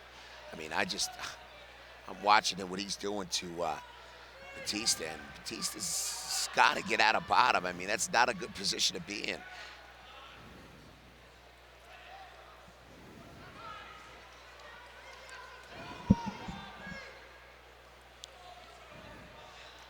I want to know the 3 guys that beat Francesi this year. I'll tell you what, Francesi is so tough on top. He reminds me of a kid from, I think it's Boston Spa High School I saw earlier this year. That's near Albany, Billy Cook, who just won his sectional, Section 2. I'd like to see these guys go at it. Billy Cook, the Sectional 2 champion. 152 pounds. But boy, I'll tell you what, Francesi's going to end this second period with a 7-4 lead. You know, he's got that little edge about him on top. He's got that little swag. That's about what you him. need. You need that toughness, No doubt. that nastiness. You do need that to become a champ. Yeah, and he's got it. And, you know, besides that, besides having a great tenacity on top and as a wrestler, he's a 4.0 student. Wow. And you love to see that. And Francesi chose neutral. He's backing up. He doesn't look quite.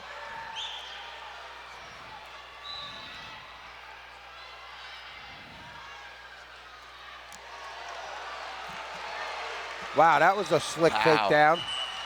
That's a sweet little duck there. Wow. If I was, let me tell you something, third period, I'm Batista, I'm doing 2s and 1s. I'm playing the 2s and 1s game. I'm doing the 2s and 1s game. Twosies, onesies, yeah, you got to trade, right? Mentioned Billy Cook before. Moved to Bayshore a while back, was from upstate New York, was the JV national champion in the mid-1980s. Represented that Bayshore Wrestling Club that we were all a part of. Down in a room in Fifth Avenue where all kid wrestling in the Eastern United States started by my high school coach, Jumper Leggio. So it's 8-6 now, Franzese winning. Minute 24 left in the third quarter. Third period. Got hockey on my mind. Andy, you're a trip. Hey, you got to have a little fun in life, folks. Can't always be serious.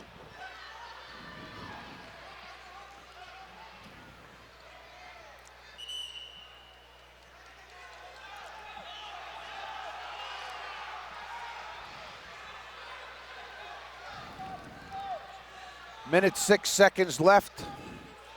Franzese with the 8-6 lead over Batista of Copeg. Nick, you trying to score right away if you're losing 8-6? No doubt about that. I know you're going to let him go and try and score again. If you're, you know, it's all dictated by the history of a match. The history of the match here is that Franzese's the mat guy. You know, Batista's he's on the feet. He's better on the feet. So what do? You get that takedown, you cut him immediately because you don't want to be in a situation where you get reversed. Well, you have to hold and him lose for at the last second. Okay. And you know, Franzese pinned his way to the finals. Very impressive tournament. Batista close to that takedown on the edge of the mat. Trying to pull for it. Nope. 33 seconds left.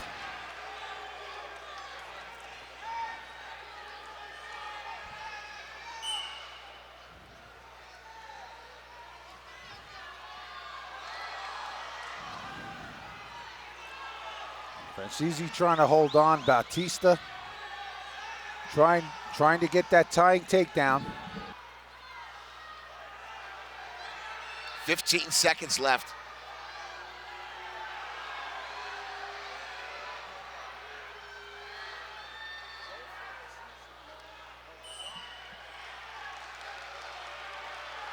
Joe Franzese of John Glenn leads 8-6 with just 4 seconds left.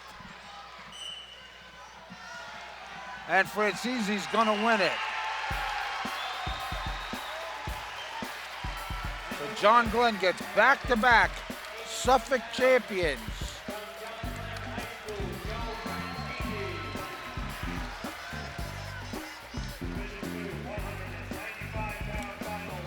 Pretty impressive performance on the mat by Franzese.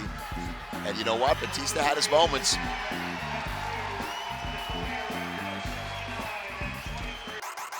Who will rise higher, dunk harder, and go farther? The playoffs are here. Tune to News 12 Varsity all postseason long. And we are back. The Suffolk County Wrestling Finals. Here at 195 pounds in the Suffolk Division I.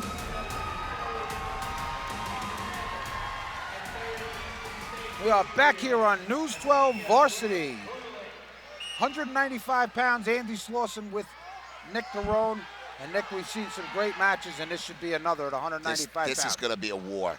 You got Skyler right here. You got Sam Skyler from Kings Park, who is slick on his feet, county runner-up last year. And you got Greg Hodgelik, who is just a, I mean, he's a wall. He's a barrier to get through. And he's a tough, hard-nosed guy. He's hard to score on. This should be a very, very tactical, nice little drag into a double. Oh, beautiful takedown by Hodgelik. And Hodgelik looked fantastic this year. Got a chance to see him at the Eastern States, Andy. And he took third.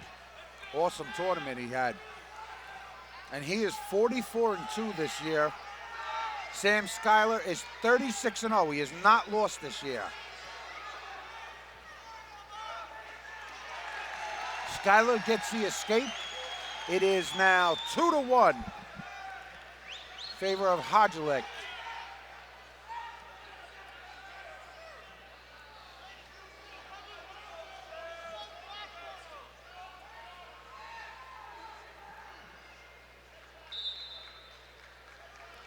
Greg Hodgelik, another one of those outstanding Islip wrestlers, long line of county champions, state champions. Kings Park has been building and building that program last 10 or 12 years, coached by Jack Mignani, Clark Crespi, Louis Esposito, Joe Calderon. 30 seconds left. Hodgelik with another shot. Did you see Hodgelik? He lifted What a powerful Skyler right move. up in the air. I mean, just his foot just barely hit the edge. Or else he would add another 2. 20 seconds left.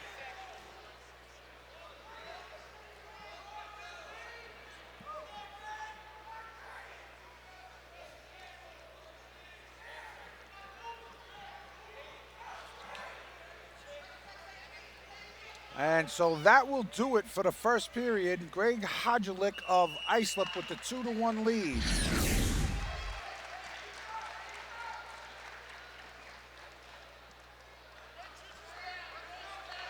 Sam Schuyler chooses down to start the second period.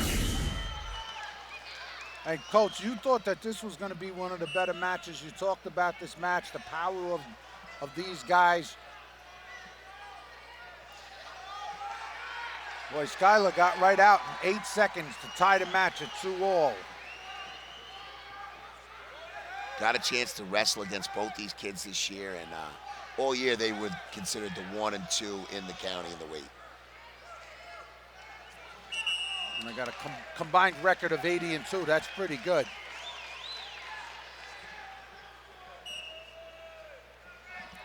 Only 2 losses between them.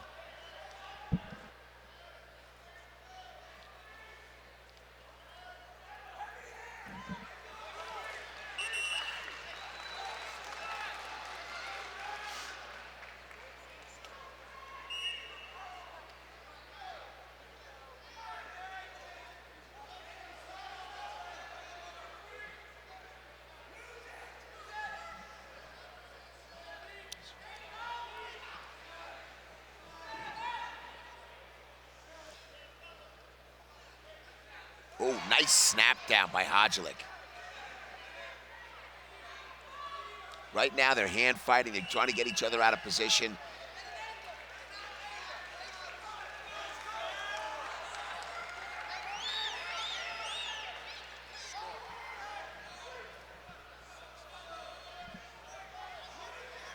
Under a minute left.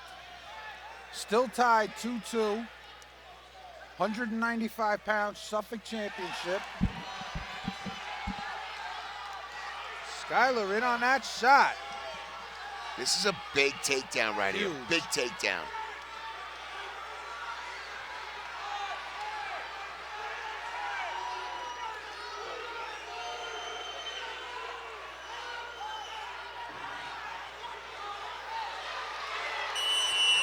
That was really good defense by Hodgelik. I mean, Schuyler had him dead to rights, and Hodgelik hung What on to a that leg. scramble. Held on to that leg, and yes, it was a good scramble, Andy.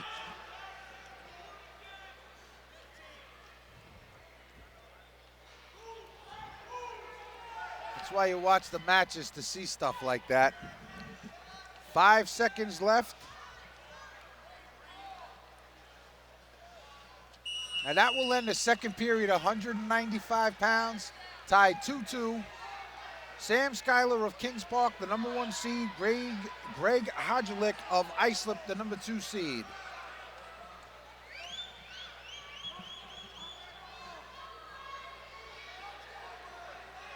It's all gonna come down to the third period, Andy. Hodgelik, he's a very tough guy, but Schuyler usually wins matches against very good opponents in the third period. That's when he really his He wins endurance. those close That's where matches. he shows his endurance. Sorry, Coach, didn't mean to cut you off.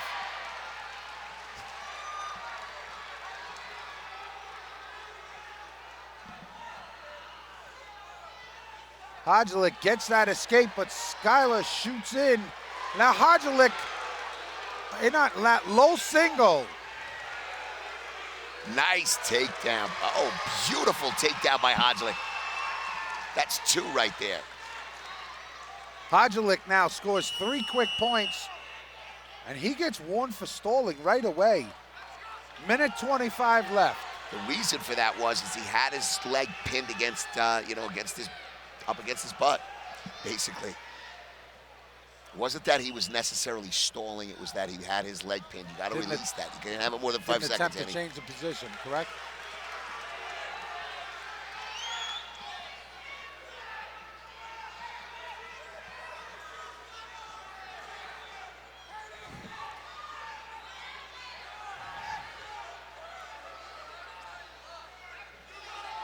One minute left here in the third period. Greg Hodgelik of Islip leading 5-3 over Sam Schuyler of Kings Park. Oh, nice shot. Nice shot by Schuyler.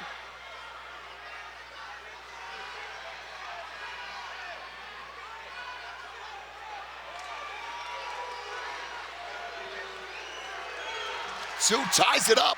We are in a barn burner here now, Andy. 35 seconds left. 5-5. Awesome Oh, and match. he gets the escape. It all comes down to this. Hodgelik up by a point, but don't forget he's got a stall warning on him. 20 seconds left. Schuyler in on a shot. Wow. 9 seconds left in the match. What 9 Andy, seconds. This is a barn burner. I told you, Andy, this was going to be one of those matches.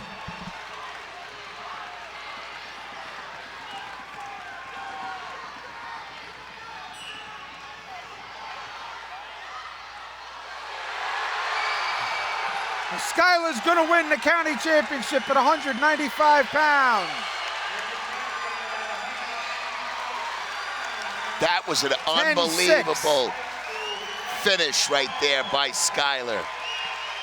I mean, to get that takedown at the end like that, that shows a lot of heart. And he beat a very, very tough Greg Hodgelik. That is a great call by you, Nicarone. You said that he finds ways to win those close, tight matches at the end. And he did. Sam Schuyler, the 195-pound champion. And at 220 pounds, this is one of the matches that my friend Nick Garone was so excited about watching. The heavyweights. Teron Robinson, defending New York State champion from Walt Whitman High School, 34-1. His only loss comes to his opponent, Damian Caffrey, the third John Glenn wrestler in the finals, a senior, 37-0. And Coach, you saw this match in the Eastern States, 7-6. You know, Teron Robinson is a big thrower, and he will go for it, Andy. He will go for it. He's got great hips, and he wants this right now. Oh, and 2 takedown. 2 takedown by Teron Robinson. You know, Teron Robinson not known for shooting low singles. No, not at all. That was a great shot he just had. And he cuts him right here. So the score is 2-1 in favor of Robinson.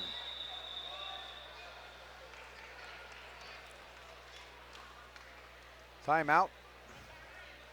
I think it's blood time. Damon Caffrey has, looks like a bloody lip. You know, there we got on screen one of the most respected people in Suffolk County wrestling, Dr. Anthony Donatelli. Dr. Donatelli is just a great guy, and you know, does so much for the guys in the sport, and is always there up in the States. When we go up to the States, if anybody needs anything, he's there. He's almost our personal physician in Suffolk County. So just does a lot for the town, and especially, and a big wrestling fan, Andy. And he's just a great all-around person. You know, he's a team doctor for several teams, not just in wrestling, but in football. He's a school doctor at several schools. There's not too many people, Nick, that give of themselves in a capacity to help kids more than Doc Donatelli. Just a great guy. He's my personal physician as well.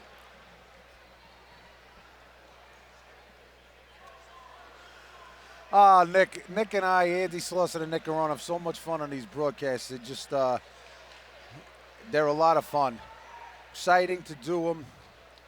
We have a good friendship when we enjoy each other's company and telling wrestling stories and describing what we're seeing on the mat.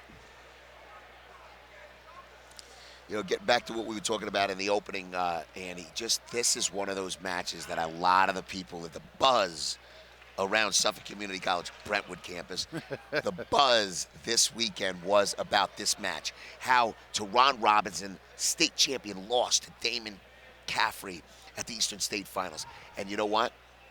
Teron Robinson didn't take too kind to that. And I spoke to him, and he said, you know what? I want this rematch. I want to beat him. I want to show everyone going back to the States that I'm the favorite. And he really felt like that after that loss, really felt you know, he had to do a little soul searching. Sometimes those kinds of matches actually light a flame under you. They get you back in the mix, get you working harder. Well, Caffrey basically came out of nowhere, no? To get to 37-0. And I mean, Teron Robinson became his school's first state champ last year since 1978. So, you know, you have smaller, powerful versus tall and lanky. And, hey, they've really changed his game plan, Teron Robinson. 2 low singles for shots. Wow, and he's putting in a couple of cross faces. He is on a mission. Teron Robinson, I guess that loss did a little more for him than just well, you're getting not fired kidding. up. He just got done saying that, and he had that great takedown. I mean, he really, you know, 1 minute left in the period. He's already got 2 takedowns on Caffrey. 2 low takedowns, right? 2 low shot takedowns.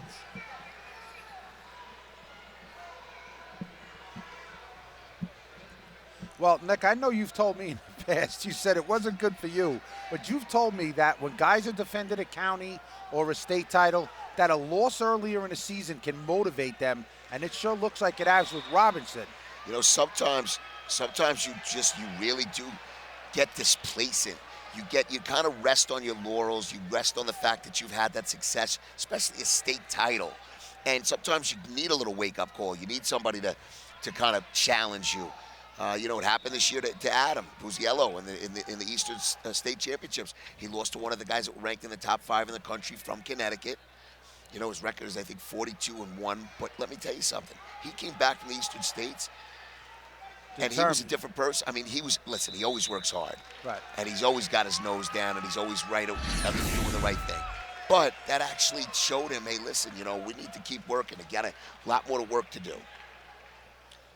Yeah, you know, Buziello didn't lose to a slouch. I mean, he lost to, what, a 3-time Connecticut state champ. And the guy was ranked, I think, 4th or 5th in the country. And here, Damian Caffrey wins the toss. He chooses down 4-2 as we start the second period. Oh, and that was interesting. It looks like it's going to be an escape, but instead it's a reversal to tie the match. So Caffrey gets the escape, and it's 4-4, 6 seconds into the second period. And you look at both of these guys' singlets, there's blood all over their singlets. I mean, these guys are really going at it like old school gladiators. No, there's no doubt about that. I mean, when you get 2 guys with bloods on this is what it's all about. I mean, guys going for it.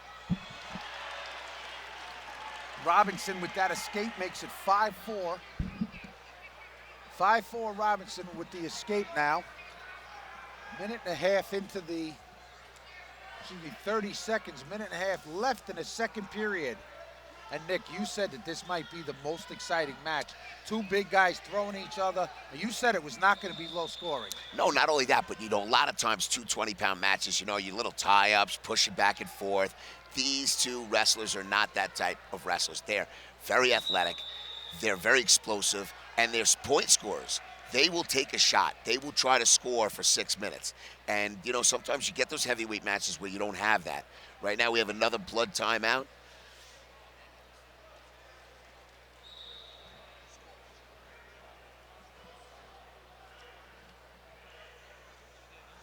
So blood time is not unlimited. It's Total of 5 minutes.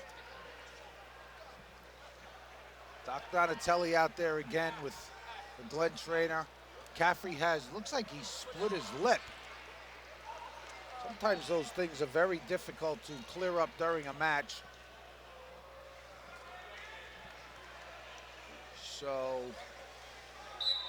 Teron Robinson, as we've said numerous times, the state champ, county champ last year. His head coach, longtime Walt Whitman head coach, Vin Altabrando, was a county champion and a state runner-up for Newfield High School in 1984. He's assisted by Chris Cardella and Jim Salvaggio and Mike Englo. Robinson going for the throw, but it looked like Caffrey was going to get it. And these guys are going at it, Coach. Well, I think in the Eastern Finals, the Eastern State Finals, I think it was 7-6 for Caffrey. So it was a good scoring match, and it was only a point. Blood on the mat. They're going to clean it up real quick. See Teron Robinson just sitting there, breathing heavy. He is totally focused, has not taken his eyes off of Damon Caffrey. Now he looks to see what's going on the side of the mat. 30 seconds left in the second period.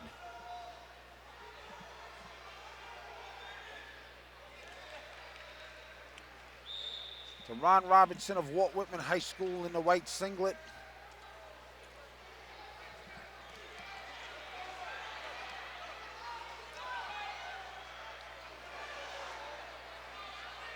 Nice scramble here. That's beautiful. Wow. Let me tell you something. Caffrey is just unbelievable. I mean, he's so athletic, and for a big guy, Teron Robinson, he can move. Lightning quick. And that will end the second period with Teron Robinson up 5-4. He will start the third period in the down position.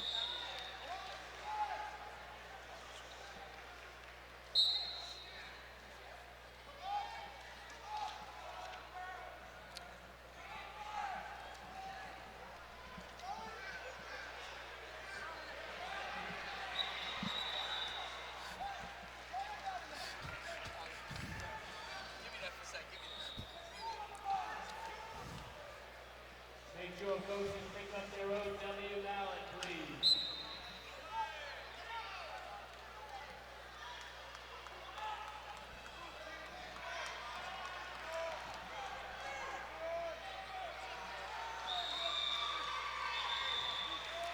.30 seconds into the third period. Robinson on bottom. He escapes. It's now 6-4. 220 pounds, Banana High School, Hannah Zagarino.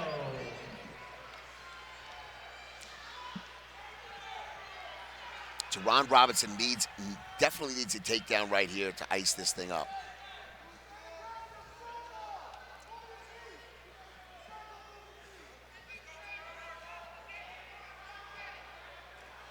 Coming up on a minute left.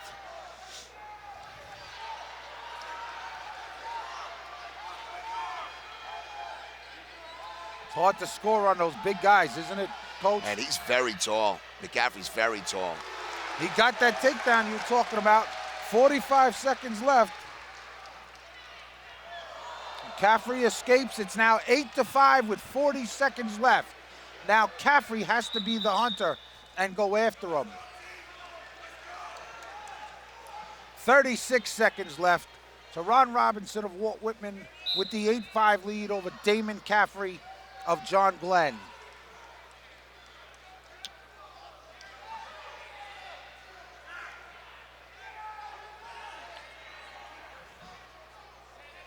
Right now, Caffrey is really working hard to get in on Teron Robinson. Teron Robinson really has to just stay in good position right now. Don't do anything 15 stupid, seconds stay in left. good position. What a great match. Right at us, almost right at us. Thank God Greg Sarah was close by. Greg Sarah was ready to dive on these guys and hold them up. He was going to protect me, not you, Nick. 9 seconds left. And that will do it. Teron Robinson wins it. 8-5.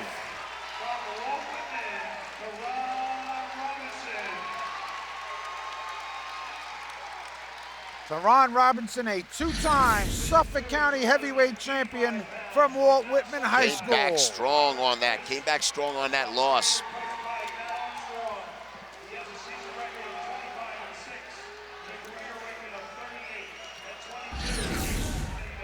And at 285 pounds, the final bout of 15 on the night. The senior John Monroe from Hauppauge High School with a record of 37-2. And he takes on Deontay Wilson of Amityville, the junior with a 32-2 record.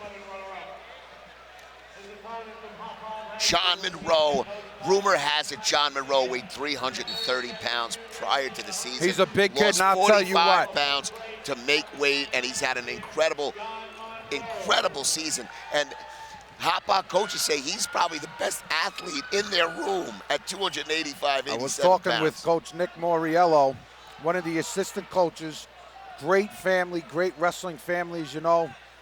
Nick, a great coach. He's one of the assistants at Hauppauge.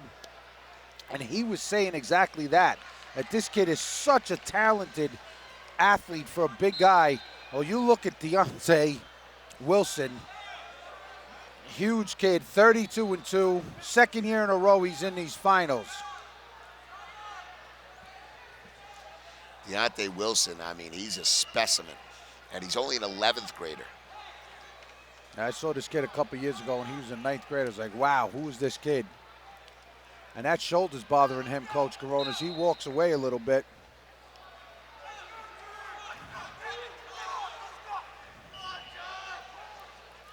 And he's having some problems with that shoulder right now. It's been nagging him all tournament.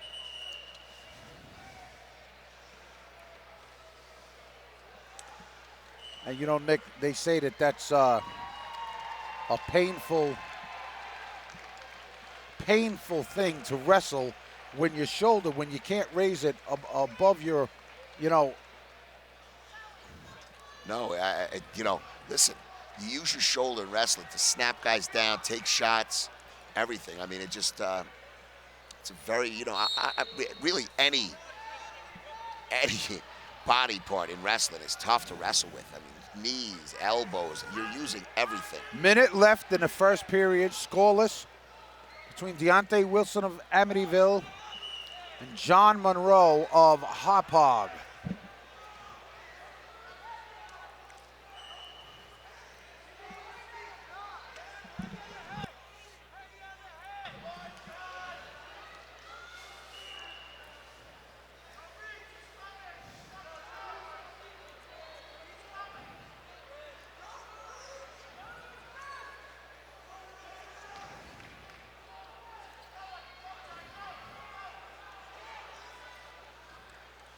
John Monroe's older brother, Scott Monroe, was a Suffolk County wrestling champion at 285 pounds in 2009.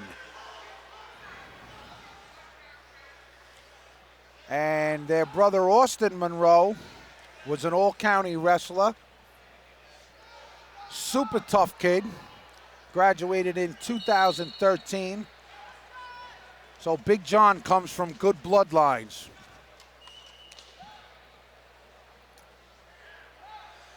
Deontay Wilson, another one of those great Amityville heavyweights. Former head coach Billy Mizell going in there, throwing him around the room, working out with him. Greg McCoy's done an outstanding job as the head coach at Amityville. Mike Albano, Pat Fallett, a couple of his assistants. I guess we have a little blood on the mat. There you see the coaches from Amityville telling Deontay what to do. Big Jason Cohn, one of the trainers for Section 11, trainer at Islip High School. Former state champion himself at 250 pounds in 1992. Two-time all-state wrestler out of West Islip. So here we go, Deontay Wilson of Amityville going down to start the second period against John Monroe of Hauppauge.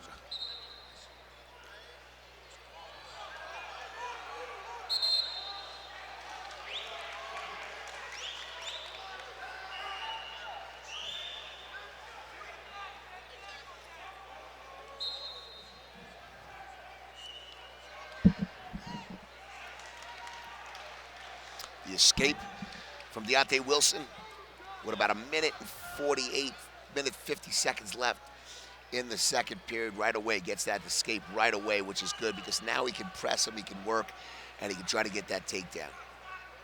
Monroe is tough to score on, though. He's a big man. One of the reasons I think is he gets in good position, hard to score on.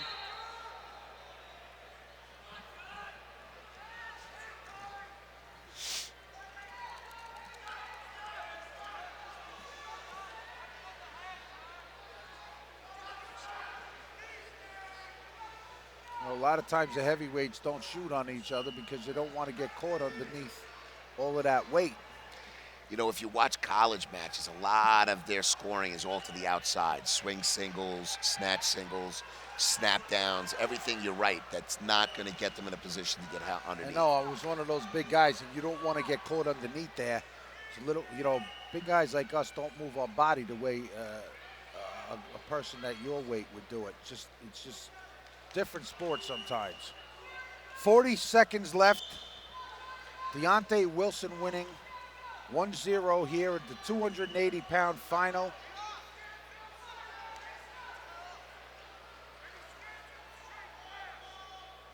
These guys really hand fighting, head fighting, trying to get head position. Going at it. 20 seconds left. Monroe takes that quick look at the clock. A lot of these good wrestlers know they take a quick glance at the clock, don't want to do anything silly, don't want to get out of position with a short time left. 5 seconds left here in the second period.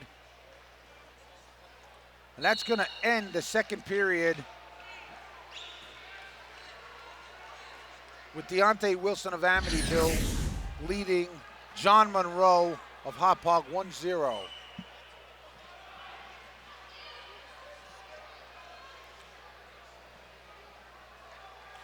We have some blood time here as Coach Michael Messina cleaning up John Monroe's nose.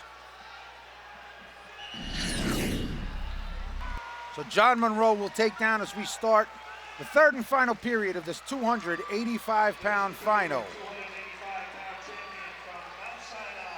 I'll tell you, this John Monroe reminds me of a guy we had in Bayshore, Slapshot, who was just an incredible heavyweight, and you couldn't hold the kid down. But Monroe's got that tenacity and that power. Well, here we go in the start of this third period. We ask that you keep the Division II mat clear.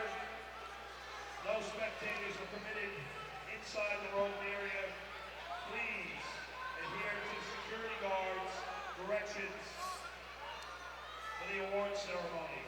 Minute and a half left in the third period. Deontay Wilson clinging to that 1-0 lead over John Monroe.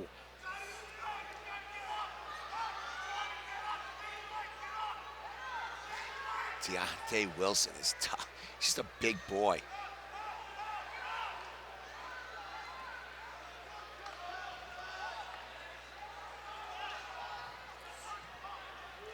Barely over a minute left here in the third period. John Monroe on the bottom from Hauppauge trails Deontay Wilson on top. Wilson of Amityville. 50 seconds left.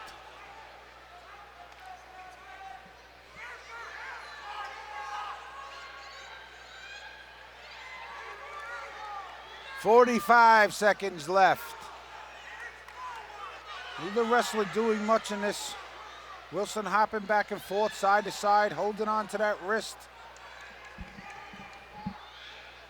30 seconds left. Wilson with the 1-0 lead. Trying to hold Monroe on. Monroe trying to escape.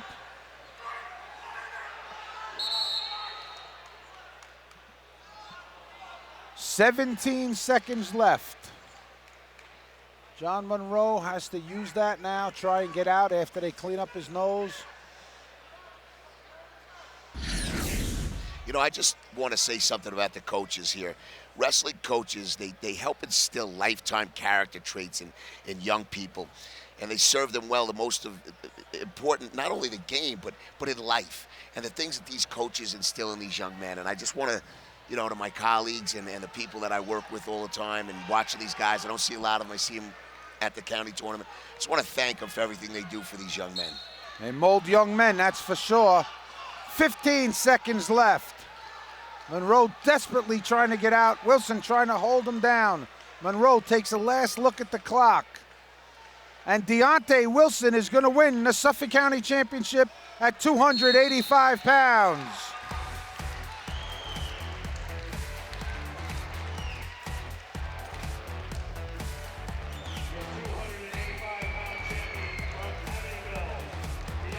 Deontay Wilson wins it 1-0. We'll be back after this. The love, yeah, it's in our souls. The passion, it's in the cheers. And in that pivotal moment, we live and die with every pass, block, steal, and game-winning dunk. And we wouldn't want it any other way. Don't miss a minute. Download the News 12 Varsity app today. And welcome back to the Section 11 Championships. And let's go to Coach Nick Garone with two of the outstanding performers from tonight. I'm here with Dylan Ryder. Dylan, what a performance tonight. You know, I know you avenged that loss. I know that really burned you at the Eastern States. You lose to Zach Redding, but you come back really strong tonight and had a great performance. You know, when you lose sometimes in the season, it's tough, but sometimes it's a motivating factor. Tell me how that affected you in a positive way. Losing that match at Eastern States motivated me and pushed me every day to work harder in the room and to come and achieve my goals and when it mattered. Well, let me tell you something. You look like a little fire plug tonight out there. You were all about energy, and you were like a little machine out there. Going into the States, last year you take second in the state championships. This year, obviously, we know what your goal is, but, you know, tell us about what you're going to go do upstate. My goal this year for upstate is to come home with no less than a state title. I'm working hard, and I came up short last year, and this year I want it. Well, listen, congratulations, Dylan Ryder, another county title, and good luck upstate in another couple of weeks, all right, buddy? Great job. Now we go over to Adam Buziello. Adam, you're no stranger to big matches, but I know after that first period, you're down 7-1. Guy caught you with a nice little cutback, but you didn't lose your composure. You kept your composure. Tell it, where does that come from? I mean, I think it was 7-1 after the second period, but I mean, I just knew I had to win the match either way, and I don't work to lose, I work to win. And if I lost that match, I would just have to go right back to the wrestling room and just wrestle like I do every day, because I work out so hard just to win. I just don't want to lose. That's the driving force behind it. You know, you have this burning desire to win. I see it in the room. I see it the way your work ethic is. But when you're in these big matches, this is when Adam Buziello shines. This is when you come up and you light an audience up. I mean, tonight, you're down. You got everybody, you know, you're the elephant in the room. You're the Muhammad Ali. Everybody wants to see an upset. And you not only come back, but you do it in dramatic fashion. Adam, tell us about what that felt like after you get that big pin. I mean, it almost is like it's better than you know, just winning regularly and, you know, not even coming back from just a match and just winning on it like alone. It's just I can't even get it through my head that I was down 7-1. I barely looked at the scoreboard the whole match. The only time I looked at the scoreboard was at probably the end of the match when I won, and I think that's what really kept me in the match. And I mean, it was just like an unbelievable feeling. Last question. You're a 3-time state finalist, a 2-time state champion. You're going back there to win a 3rd state title. You're only a sophomore. Everybody, you have a target on your chest. How does that feel going back up there trying to get that number 3? I mean, even though the target's on my back, I mean, we're just looking at it as a separate state title, not a 3rd state title, or, you know, it's gonna, if I'm in the finals again, you know, it's a 4th state final, you know, it's 4th state that I've been in the finals in 7th grade. I mean, I'm no stranger there, but I just want to have fun up there, and we'll see what we can get done up there. Well, listen, congratulations, the 120-pound county champion, Adam Buziello. Back to you, Andy. Thanks, Nick. So this is Andy Slauson saying goodnight from Suffolk County Community College in Brentwood and from News 12 Varsity. Good night.